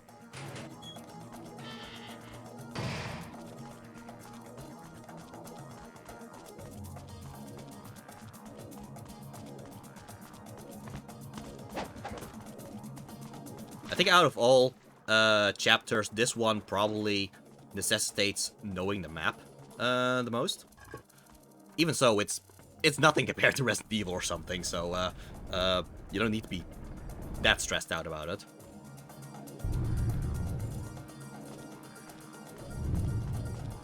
Okay, there's gonna be a bunch of bats here. If you want to get rid of them, I do recommend the Shuriken. And I guess if they are getting a bit too close, you might as well just use the Figure Flail as well.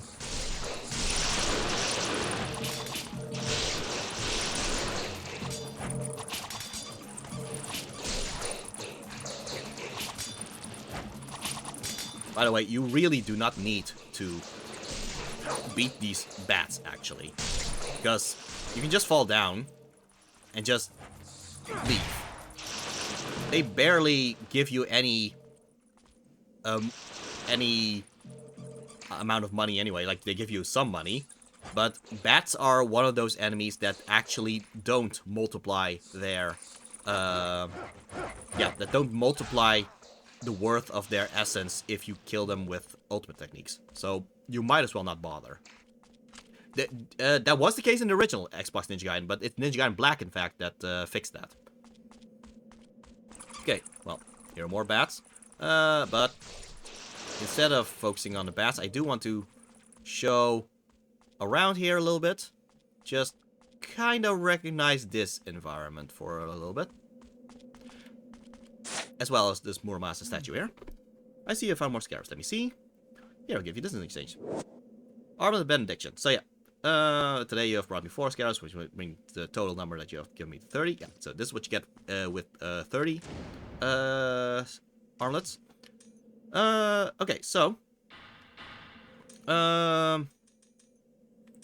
remember, well, the Band of Wealth that we've been using this entire time. Yeah, increases yellow essence absorption. This is the armlet version of that. When equipped, it increases yellow essence absorption. So yeah, this is how you would get more money on normal difficulty. Still, even without the Band of Wealth, if you just do the whole farming thing of using ultimate techniques on either the bugs or the zombies and all that, you will probably have, at the very least, enough money to upgrade the wooden sword pretty far. So, even on normal difficulty, in fact, especially on normal difficulty, because you will face more of those bugs in the Fiend Challenge, I'm pretty sure that by now you would get the Allure of Flawlessness. Still going to not use the Allure of Flawlessness too much, but I figured I might as well just point out that money is not that much of a problem if you just know what you're supposed to do to get more money. That said, I don't need more money. I might as well just wear this band just because I like the way it looks, I guess. Yeah, okay. Okay. Anyway, again, Muramasa, you're searching for these golden scarabs. There was one right there, buddy. Alright. Okay. Well, we faced one of those worms. How about 2?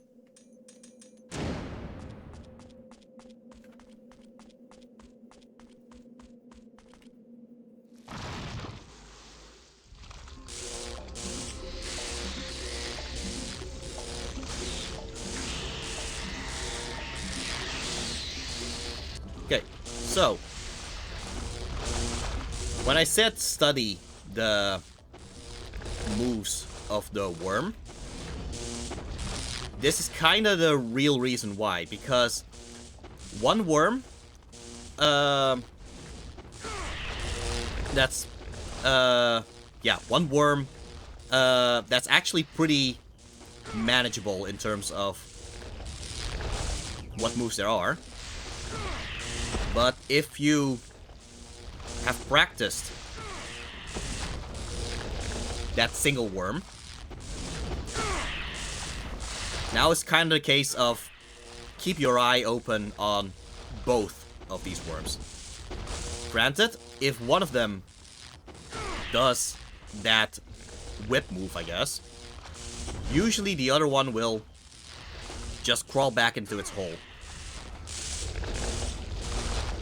So it's probably not that likely for... both of them to do that whip move together. Still, the last one I did with the Warhammer, which is still the weaker of the heavy weapons. Now I'm using the Dabilaro, which as you can see, does kill these worms a lot faster. And in fact, as a little additional thing, if you want, you can actually just... Yeah, you can actually just kind of charge up the ultimate technique of the double arrow, because the double arrow actually has more... Okay, I want the essence. Okay, yeah. I do get damage from it, but I kind of want... Okay, I guess you're... Okay, I guess you're not close enough to actually get the essence. That's a shame. But yeah, okay. Yeah, but the worms, they do kind of give you enough time to just charge up an ultimate technique. I'm not even using any of the bands or armlets that make you charge quicker. Like, they just give you enough time, really. Like, you don't even have to charge to level 2. Level 1 is probably enough in terms of giving you quite a damage thing to these worms.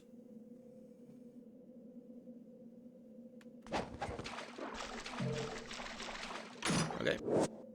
Yeah, Life of the Gods. Do look in each of these holes where these worms come from, because, well, there's Life of the Gods and a Golden Scarab. Both of them pretty nice to have.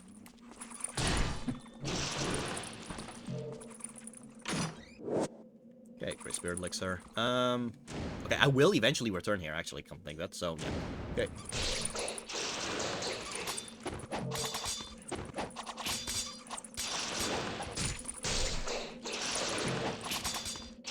Alright.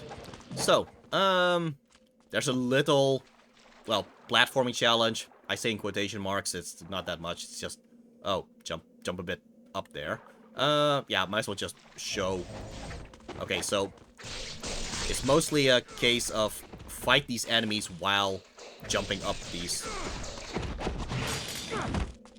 platforms.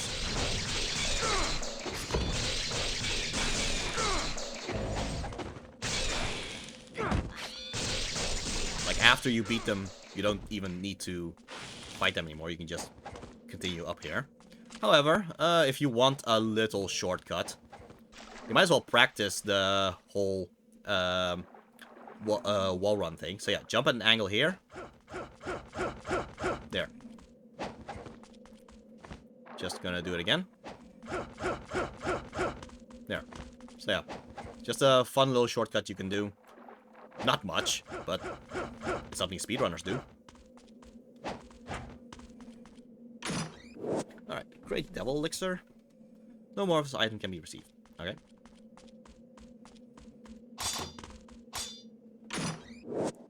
Elixir Spiritual Life. No more of this item can be carried. Alright.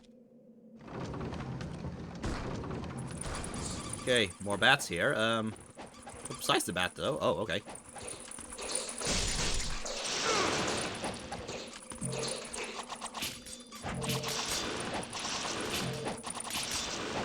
Let's clear the area a bit first.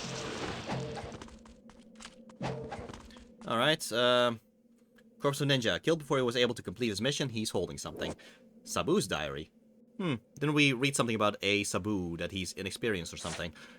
January 15th. I can't believe my first mission as a full-fledged ninja is something so important. I feel the pride and honor of the Black Spider Clan. I'm going to distinguish myself here and rise through the ranks. January 20th. I think I might not be cut out to be a ninja. Well, that's 5 days. That's unfortunate. Alright, January 25th. Dear Mother, I have no more strength left, and I will die here in this forsaken place. Although ninja are taught patience and perseverance even in the face of death, I just don't want to die. Please, please, please. Well, that is unfortunate indeed. Alright.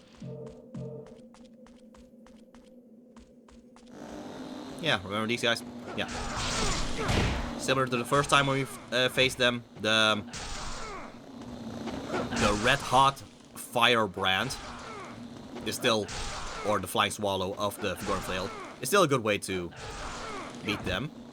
Otherwise, you can essentially consider them the flying version of those bugs that we kept farming, because essentially the same thing can be done against them, actually, now that we have the double arrow.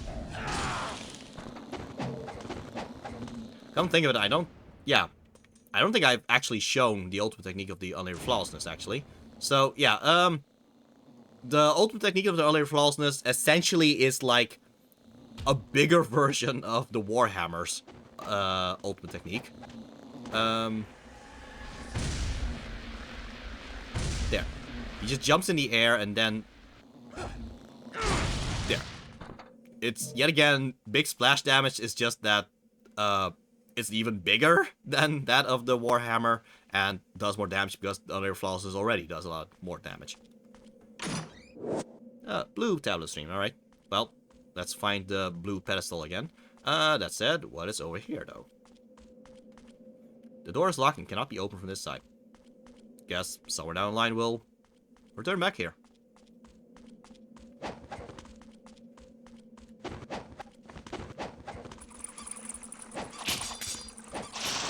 Right, again, you don't actually have to beat all these bats. Unless you want to get the blue essence. That is actually one reason that you want to defeat those bats. Just for them to drop the blue essence to heal.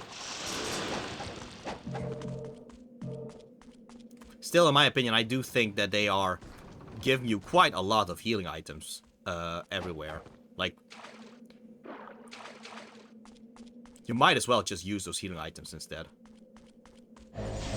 Alright, Incendiary Shuriken in his pocket are useful, but no more can be carried. You know what? If we literally have a refill point for Incendiary Shuriken, we might as well just abuse that. Okay, so why should you use the Incendiary Shuriken instead of the explosive arrows, considering that the explosive arrows just explode immediately, you know? Well, actually, you can do something fun with the delay that the Incendiary Shurikens have in the explosion. Because, yeah, it takes like... Alright, let's see. 1, 2, 3... Yeah, 3 or 2 seconds before it actually explodes. Well, that's about enough time for you to jump on their heads. So why is that important? Well, if they are hit with the explosion, they get launched in the air. So, there's a little trick you can do here. Oh, no. Come on. Okay. Come on. There. Yeah. So you jump off of their heads and then catch them with an Izuna drop when they get launched in the air by the Incendiary Shuriken. I'll just show that again. Oh, shit, come on. Oh. Oh, man. Alright, but yeah, you first throw Incendiary Shuriken at them, then jump off their heads, which by then it would explode, and thus launching them in the air, and then you can do the Izuna drop. Just a fun little trick you can do. Elixir Spiritual Life. Yeah. I do know we will return here. But yeah, the reason why that guy is there to refill the Incendiary Shurikens, a crack looks like it can be widened with a strong impact or small explosion. It is possible to miss the Warhammer and to miss the Dabilaro because you did not have enough scarabs yet. And, well, weird quirk with the Layer Flawless is actually, even though it is considered a heavy weapon, it does not break cracked walls. That's an interesting thing about that weapon. But yeah, in case you happen to have missed all the heavy weapons, and weirdly enough, the Lunar actually is considered a heavy weapon as well, at least in terms of breaking things, because, well, the Lunar is actually capable of breaking things the moment it reaches level 3. So yeah, that's another quirk here. I feel like the quirk of breaking walls has been misplaced from one weapon to the other.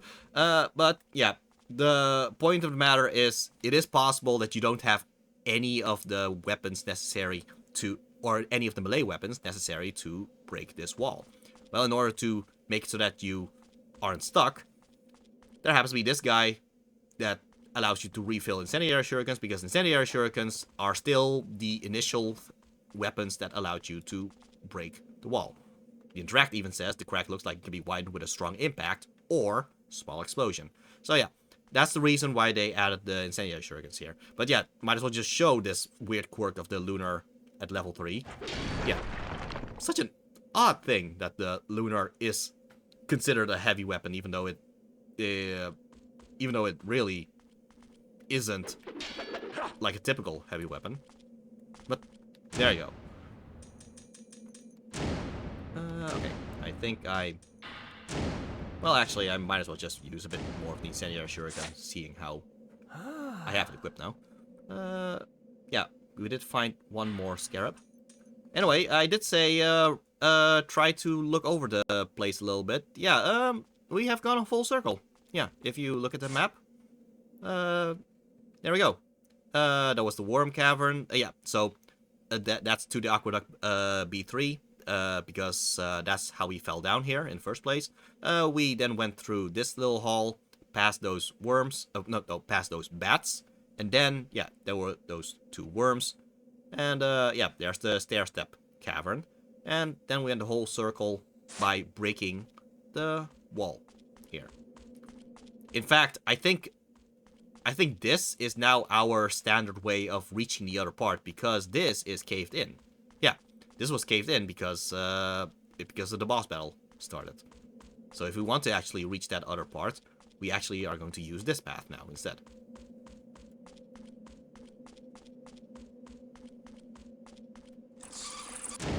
Alright, okay. I said I'd use the incendiary shuriken, but I don't want to use incendiary shurikens on the bats.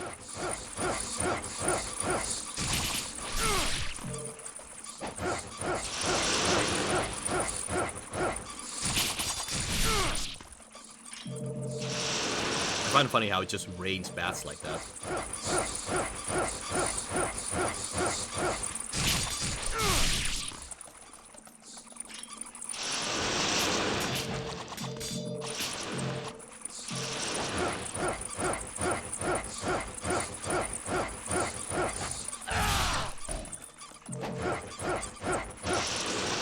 There we go, I think that's all of them. Alright.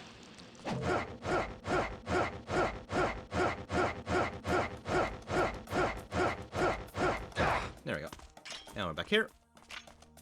And we do have the blue tablet stream. So now we can just go past the door of the insect again.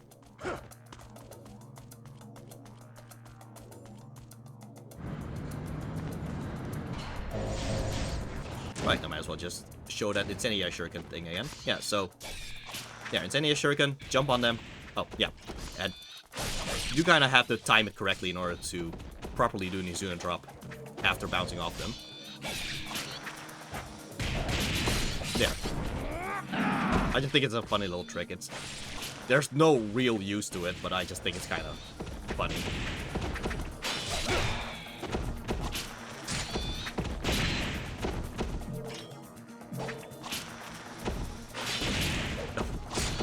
Just accidentally got hit by the incendiary shuriken there. Okay, so here. Oh.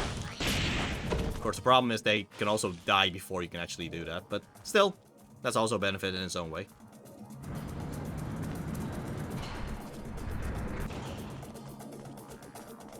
Okay, yeah, the blue water reservoir. Use the blue tablet of stream.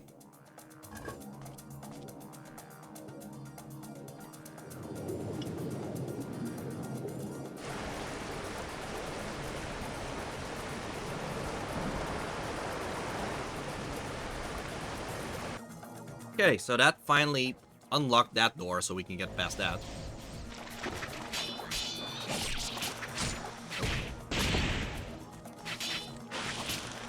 They really just do not want me to do that trick against their friends, I guess. Okay, well, this one is on its own, so... Right. Come here, buddy.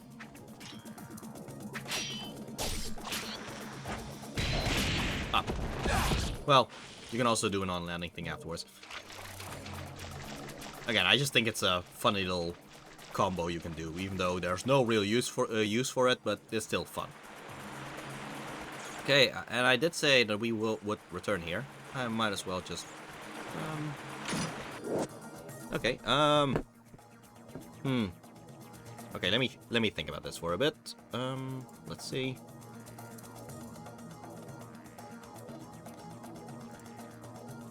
And when I say think about this, that meant I actually had to deal with something here. Alright, so. No more of the item can be carried. Alright, so, yeah, I think I am actually going to do the heal and grab this thing. Because even though I am going to return to the Aquaduct, I don't think I will return to this spot specifically. Might as well just continue here.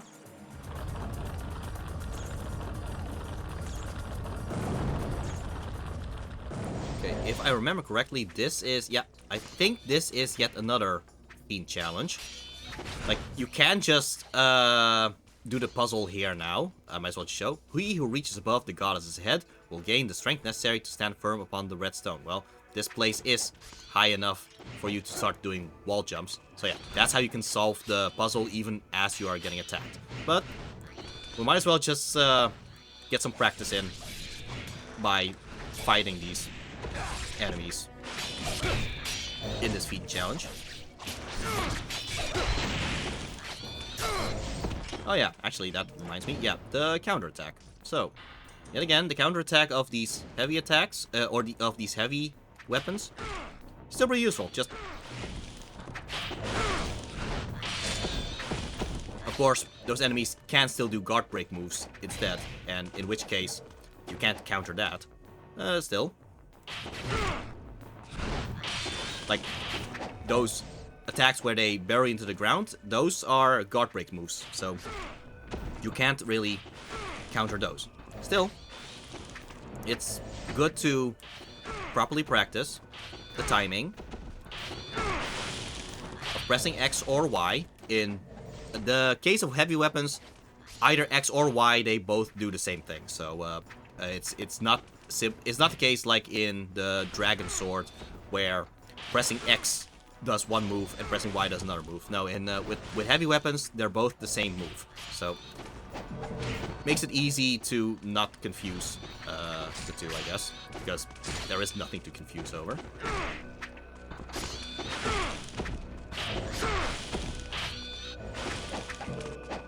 At the very least, you can kind of look at me doing this over and over in order to get a bit of a timing down.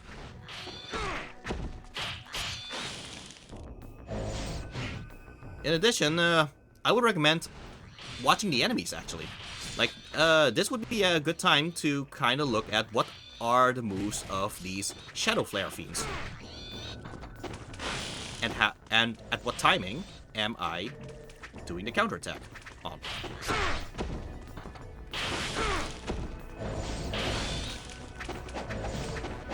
It even helps you kind of identify which moves can I counter, and which moves guard crushes the block. There, like that. So yeah, those moves you can't counterattack. But that two-hit move, that you can counterattack. And the running move that it did, that you can also counterattack.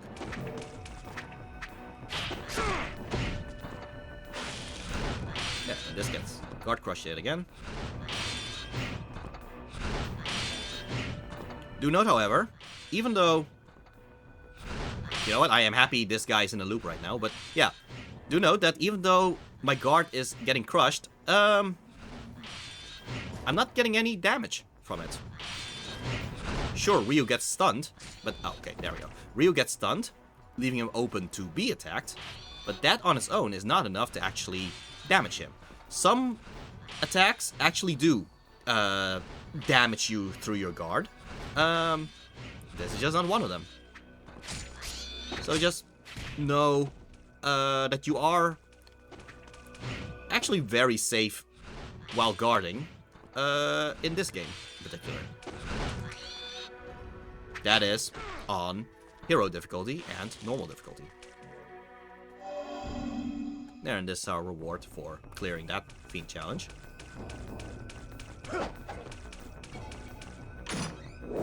5,000 gods. So know that. Kind of like, did I forget to...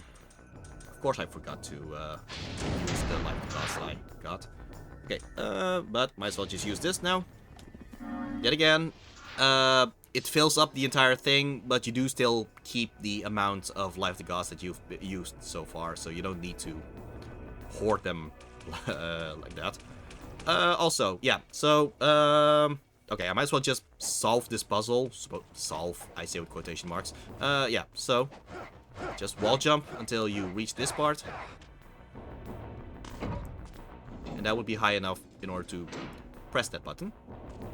So yeah, this is where you're supposed to go. However, look a bit more closely at the pillars, because one of them seems to be missing a top compared to the rest, alright? There we go. Another golden scarab. So yeah, figure that's good to keep in mind. In addition, I think I am going to switch to the shuriken. Not so much for what we are going to face, because, oh, well, Yana has something to say. You will soon come to the end of this underground maze. From this point on, carelessness brings only death. Well, alright. Okay, yeah, so... yeah, the bats aren't really much of a problem, but the real reason that I wanted to equip the shurikens is, remember that if you use the shurikens while in the air, you do gain a little bit of height. Well, if you... yeah, you can continue here by just going up this door. Or, yeah, going through this door. But you can also wall run from it. And if you wall jump from it... oh, there's something there, isn't it? Okay, so what if we wall run up it and then use the shuriken? Okay, it gets you high enough, but you don't reach far enough. So... oh, yeah, okay. In this case, this is why the Dragon Sword is probably better. The Dragon Sword has a little bit more height with its Y attack in the air. So, whoop. There we go. Yeah.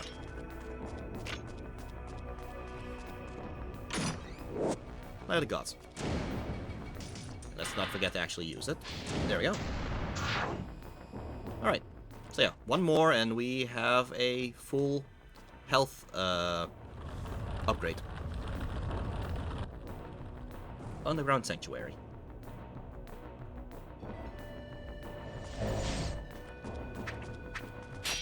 Okay, how many incendiary shuriks do I still have to do the thing? 2. Okay. 2 attempts. Ah, man. Okay, well. That's 1 attempt. Ah. Oh well.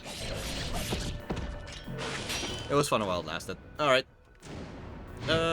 Okay, or either the shuriken or the okay, you know what? I've been using the XX windmill shuriken combo quite a lot recently. Still, I do want to point out that even though the windmill shuriken has the whole decapitation thing, you can essentially do the same thing with a shuriken, really. Like, sure, you don't decapitate them, but it helps you do the next XXX combo pretty quickly afterwards.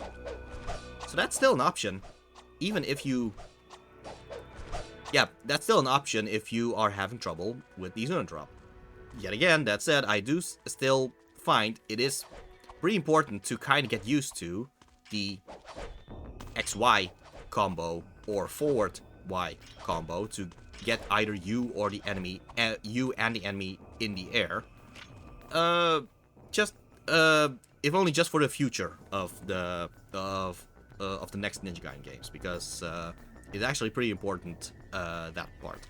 But still, if you are having trouble with the whole X, Y, X, X, X, Y for the Zuna drop, at least this is still a proper option. Alright, anyway, a message is inscribed on the door. The path shall be open to the truly valorous. Valorous, alright. There's a sword-shaped depression in the floor. Wonder if those two happen to coincide with one another. Anyway, there's an golden scarab here. And some arrows, alright. If there is some kind of refill for arrows, you can almost you can almost get the conclusion that the arrows are probably useful in some shape or form. Anyway, yeah, every single time when you... There's an interact. Oh, the interact was this guy. Okay, yeah, so, every single time when you do a wall run, and you jump onto the next wall, you do get a little bit higher. So, if you time it correctly, yeah. If you time it correctly, you will eventually reach higher and higher until you reach this, this platform. So yeah, something to keep in mind in general with the wall run. You do kinda get higher and higher, each successive wall run you do. Okay, well, we did get arrows. That thing does kinda look like a target.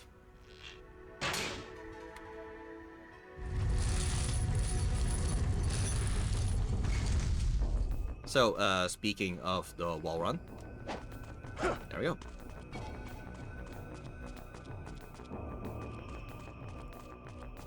Okay, anytime you can in fact just kind of fall down, and thus you will have to do the whole wall run circle thing again. But yeah, it's not that much of a problem. It's not like this area is that big. It's not like it's much of a place to get lost in. Also, keep in mind, there's a scarab over there. Alright, just keep that in mind.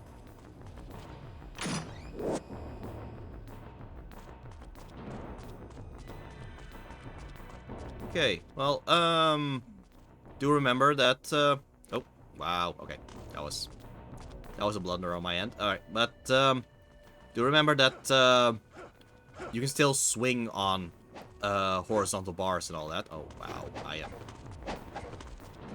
Alright. You can still swing on horizontal bars, and that branch kind of looks like a horizontal bar. So, that is essentially what you're going to do to get to the other side there.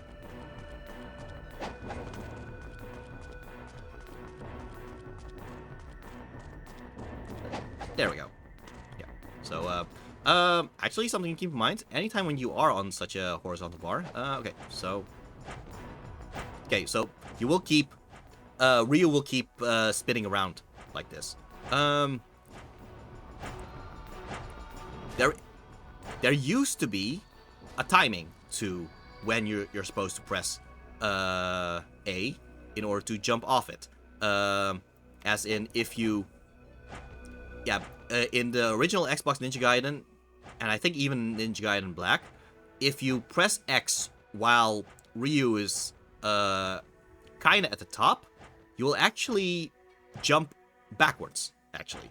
Because that's where the momentum leads you.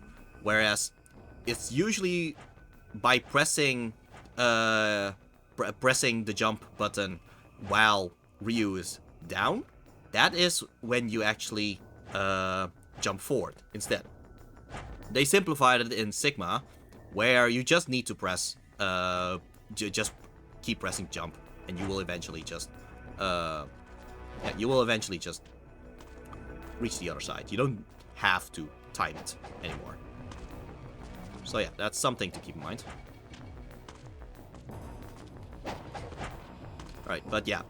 This is why I said, remember that that there was a scarab behind here, because when you're here, the camera is positioned in such a way that you wouldn't really see it anymore unless you, I guess, have the proper object permanence to realize, right, there was a scarab behind here. There's also this thing here.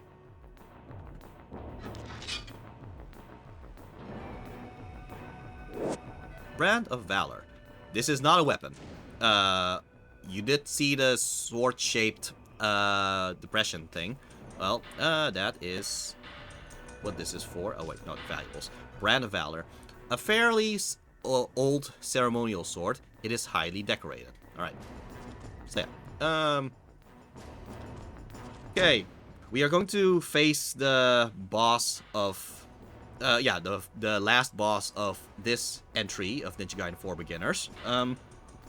I think what I'm gonna do is I'm going to yet again show 2 ways to beat this enemy. First up is, let's just say you still do not have the other flawlessness. Somehow you just kept missing all the chances to upgrade the wooden sword. No problem. The dragon sword should still be a proper option for this enemy. So yeah, let's just see what enemy we actually are going to face. Use the Brand of Valor.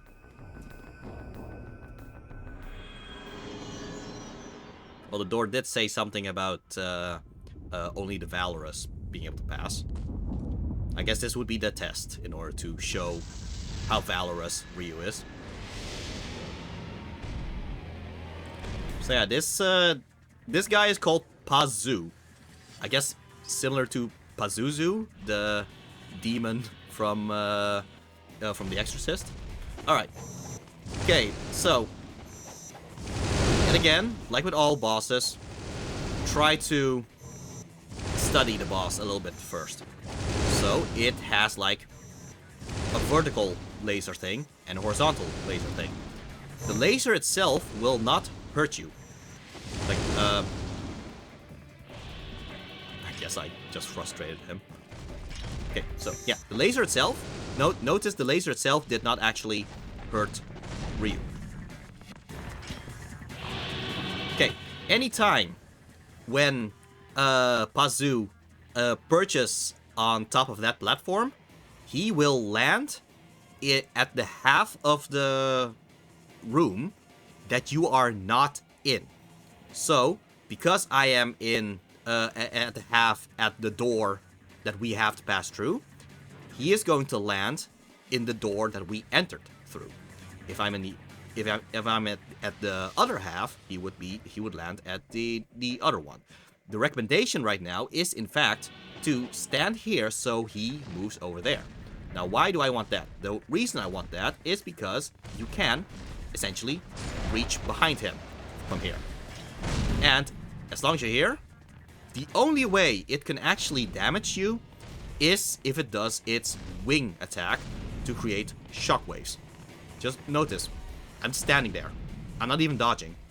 He just cannot hit me right now. So what can you do if you are here? You can, in fact, use the aerial X attacks. So jump, X. Jump, X. Jump, X. Yeah. Because usually, you would only be able to do these additional slashes if you are actually hitting something with these slashes. You are hitting something now, aren't you? So, yeah. He will return here, though. Yet again, however. Okay, so, just to demonstrate, here, now I'm in this half of the room. So, he's gonna land in this half. This half, however, has something of an invisible wall, making you incapable of actually being behind him. So yeah, that's why it is actually more recommended to actually be in the other room.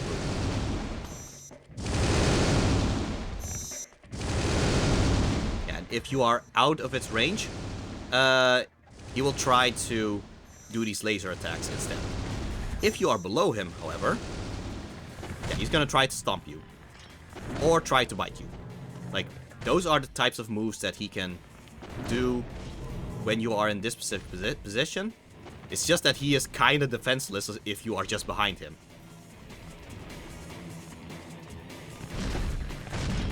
Okay. Yet again, he's perching up there. Sometimes if he's perching up there, he is going to try to do a laser thing. But still, you are essentially in control of where he is going to land.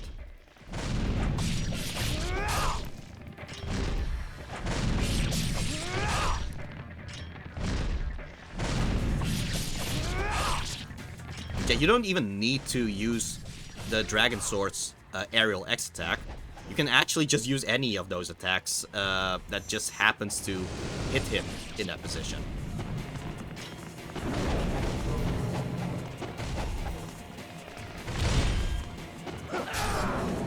Also, if you do happen to do enough damage against him, he will, yeah, lower his head like this. allowing you to do some additional damage to him there. I love this little pose Ryu does. It's like a ninja version of screw you. Okay, but that was, I guess, the technique to beat him if you did not have the Allure Flawlessness. Let's just try it again with the Allure Flawlessness. First, let's get past the title screen right now, or the chapter end screen.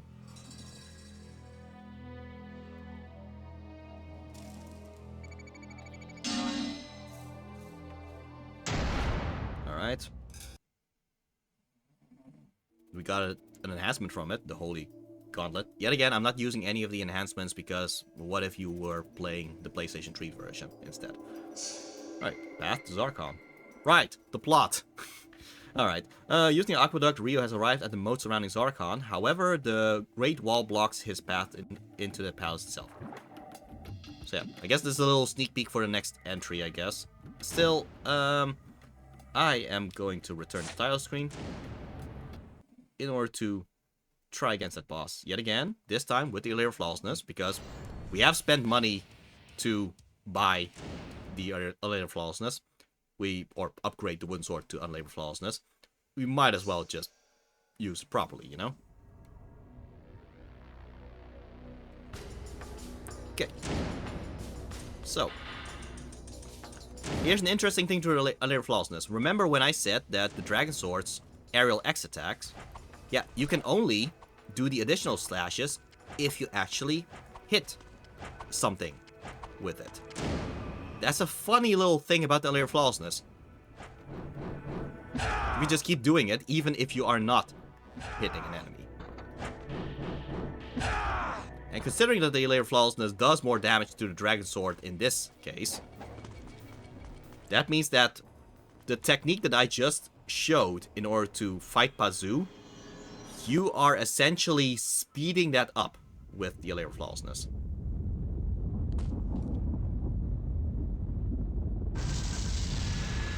In addition, I guess you get to have a repeat and a little bit of a reminder of the best ways to avoid Pazu's attacks.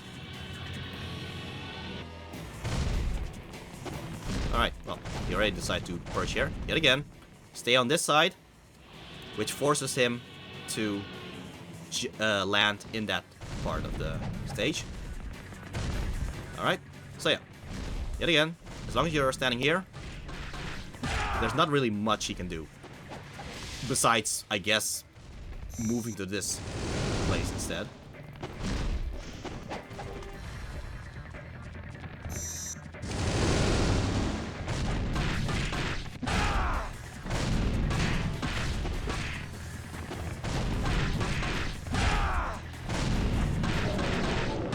Like, it even does enough damage to just make him fall down like this, allowing you to even more quickly beat him.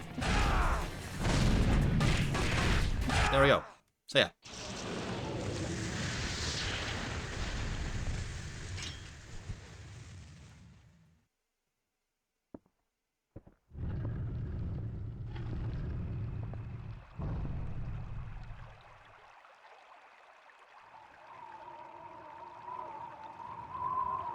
So as I said, we're finally returning back to the plot.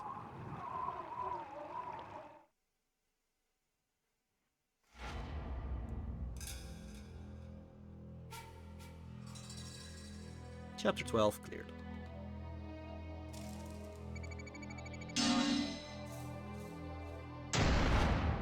At least we got Greater Ninja out of it somehow. Oh, I guess we got the Holy Gauntlet yet again.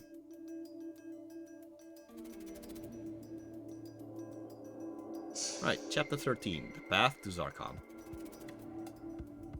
Using the Aquaduct, Ryu has arrived at the moat surrounding Zarkon. However, the Great Wall blocks his path into the palace itself. And this would be for the next chapter. So, yeah, I'm just going to save right now. Okay, yeah, this is Star Aquaduct. So, and another save to be saved over for the next chapter. And yeah, okay, so I think that would be it for this stream. So yeah, like I said, these chapters were kind of filler. You could but in terms of development of reused weapons, we probably have enough. If you have reached this part, you probably have enough money to get the layer flawlessness. If not the layer flawlessness, you at the very least can collect the Warhammer, and if you have enough scarabs, you probably have the Dabilaro. Essentially, this is the part where you will probably get at least one heavy weapon for you to use. And now you also see the benefit of these heavy weapons. But yeah, I think with that, I'm just going to end the stream. Remember, if you strive to be better than your enemies, be better for your friends, and be better than yourself. Take care, and see ya.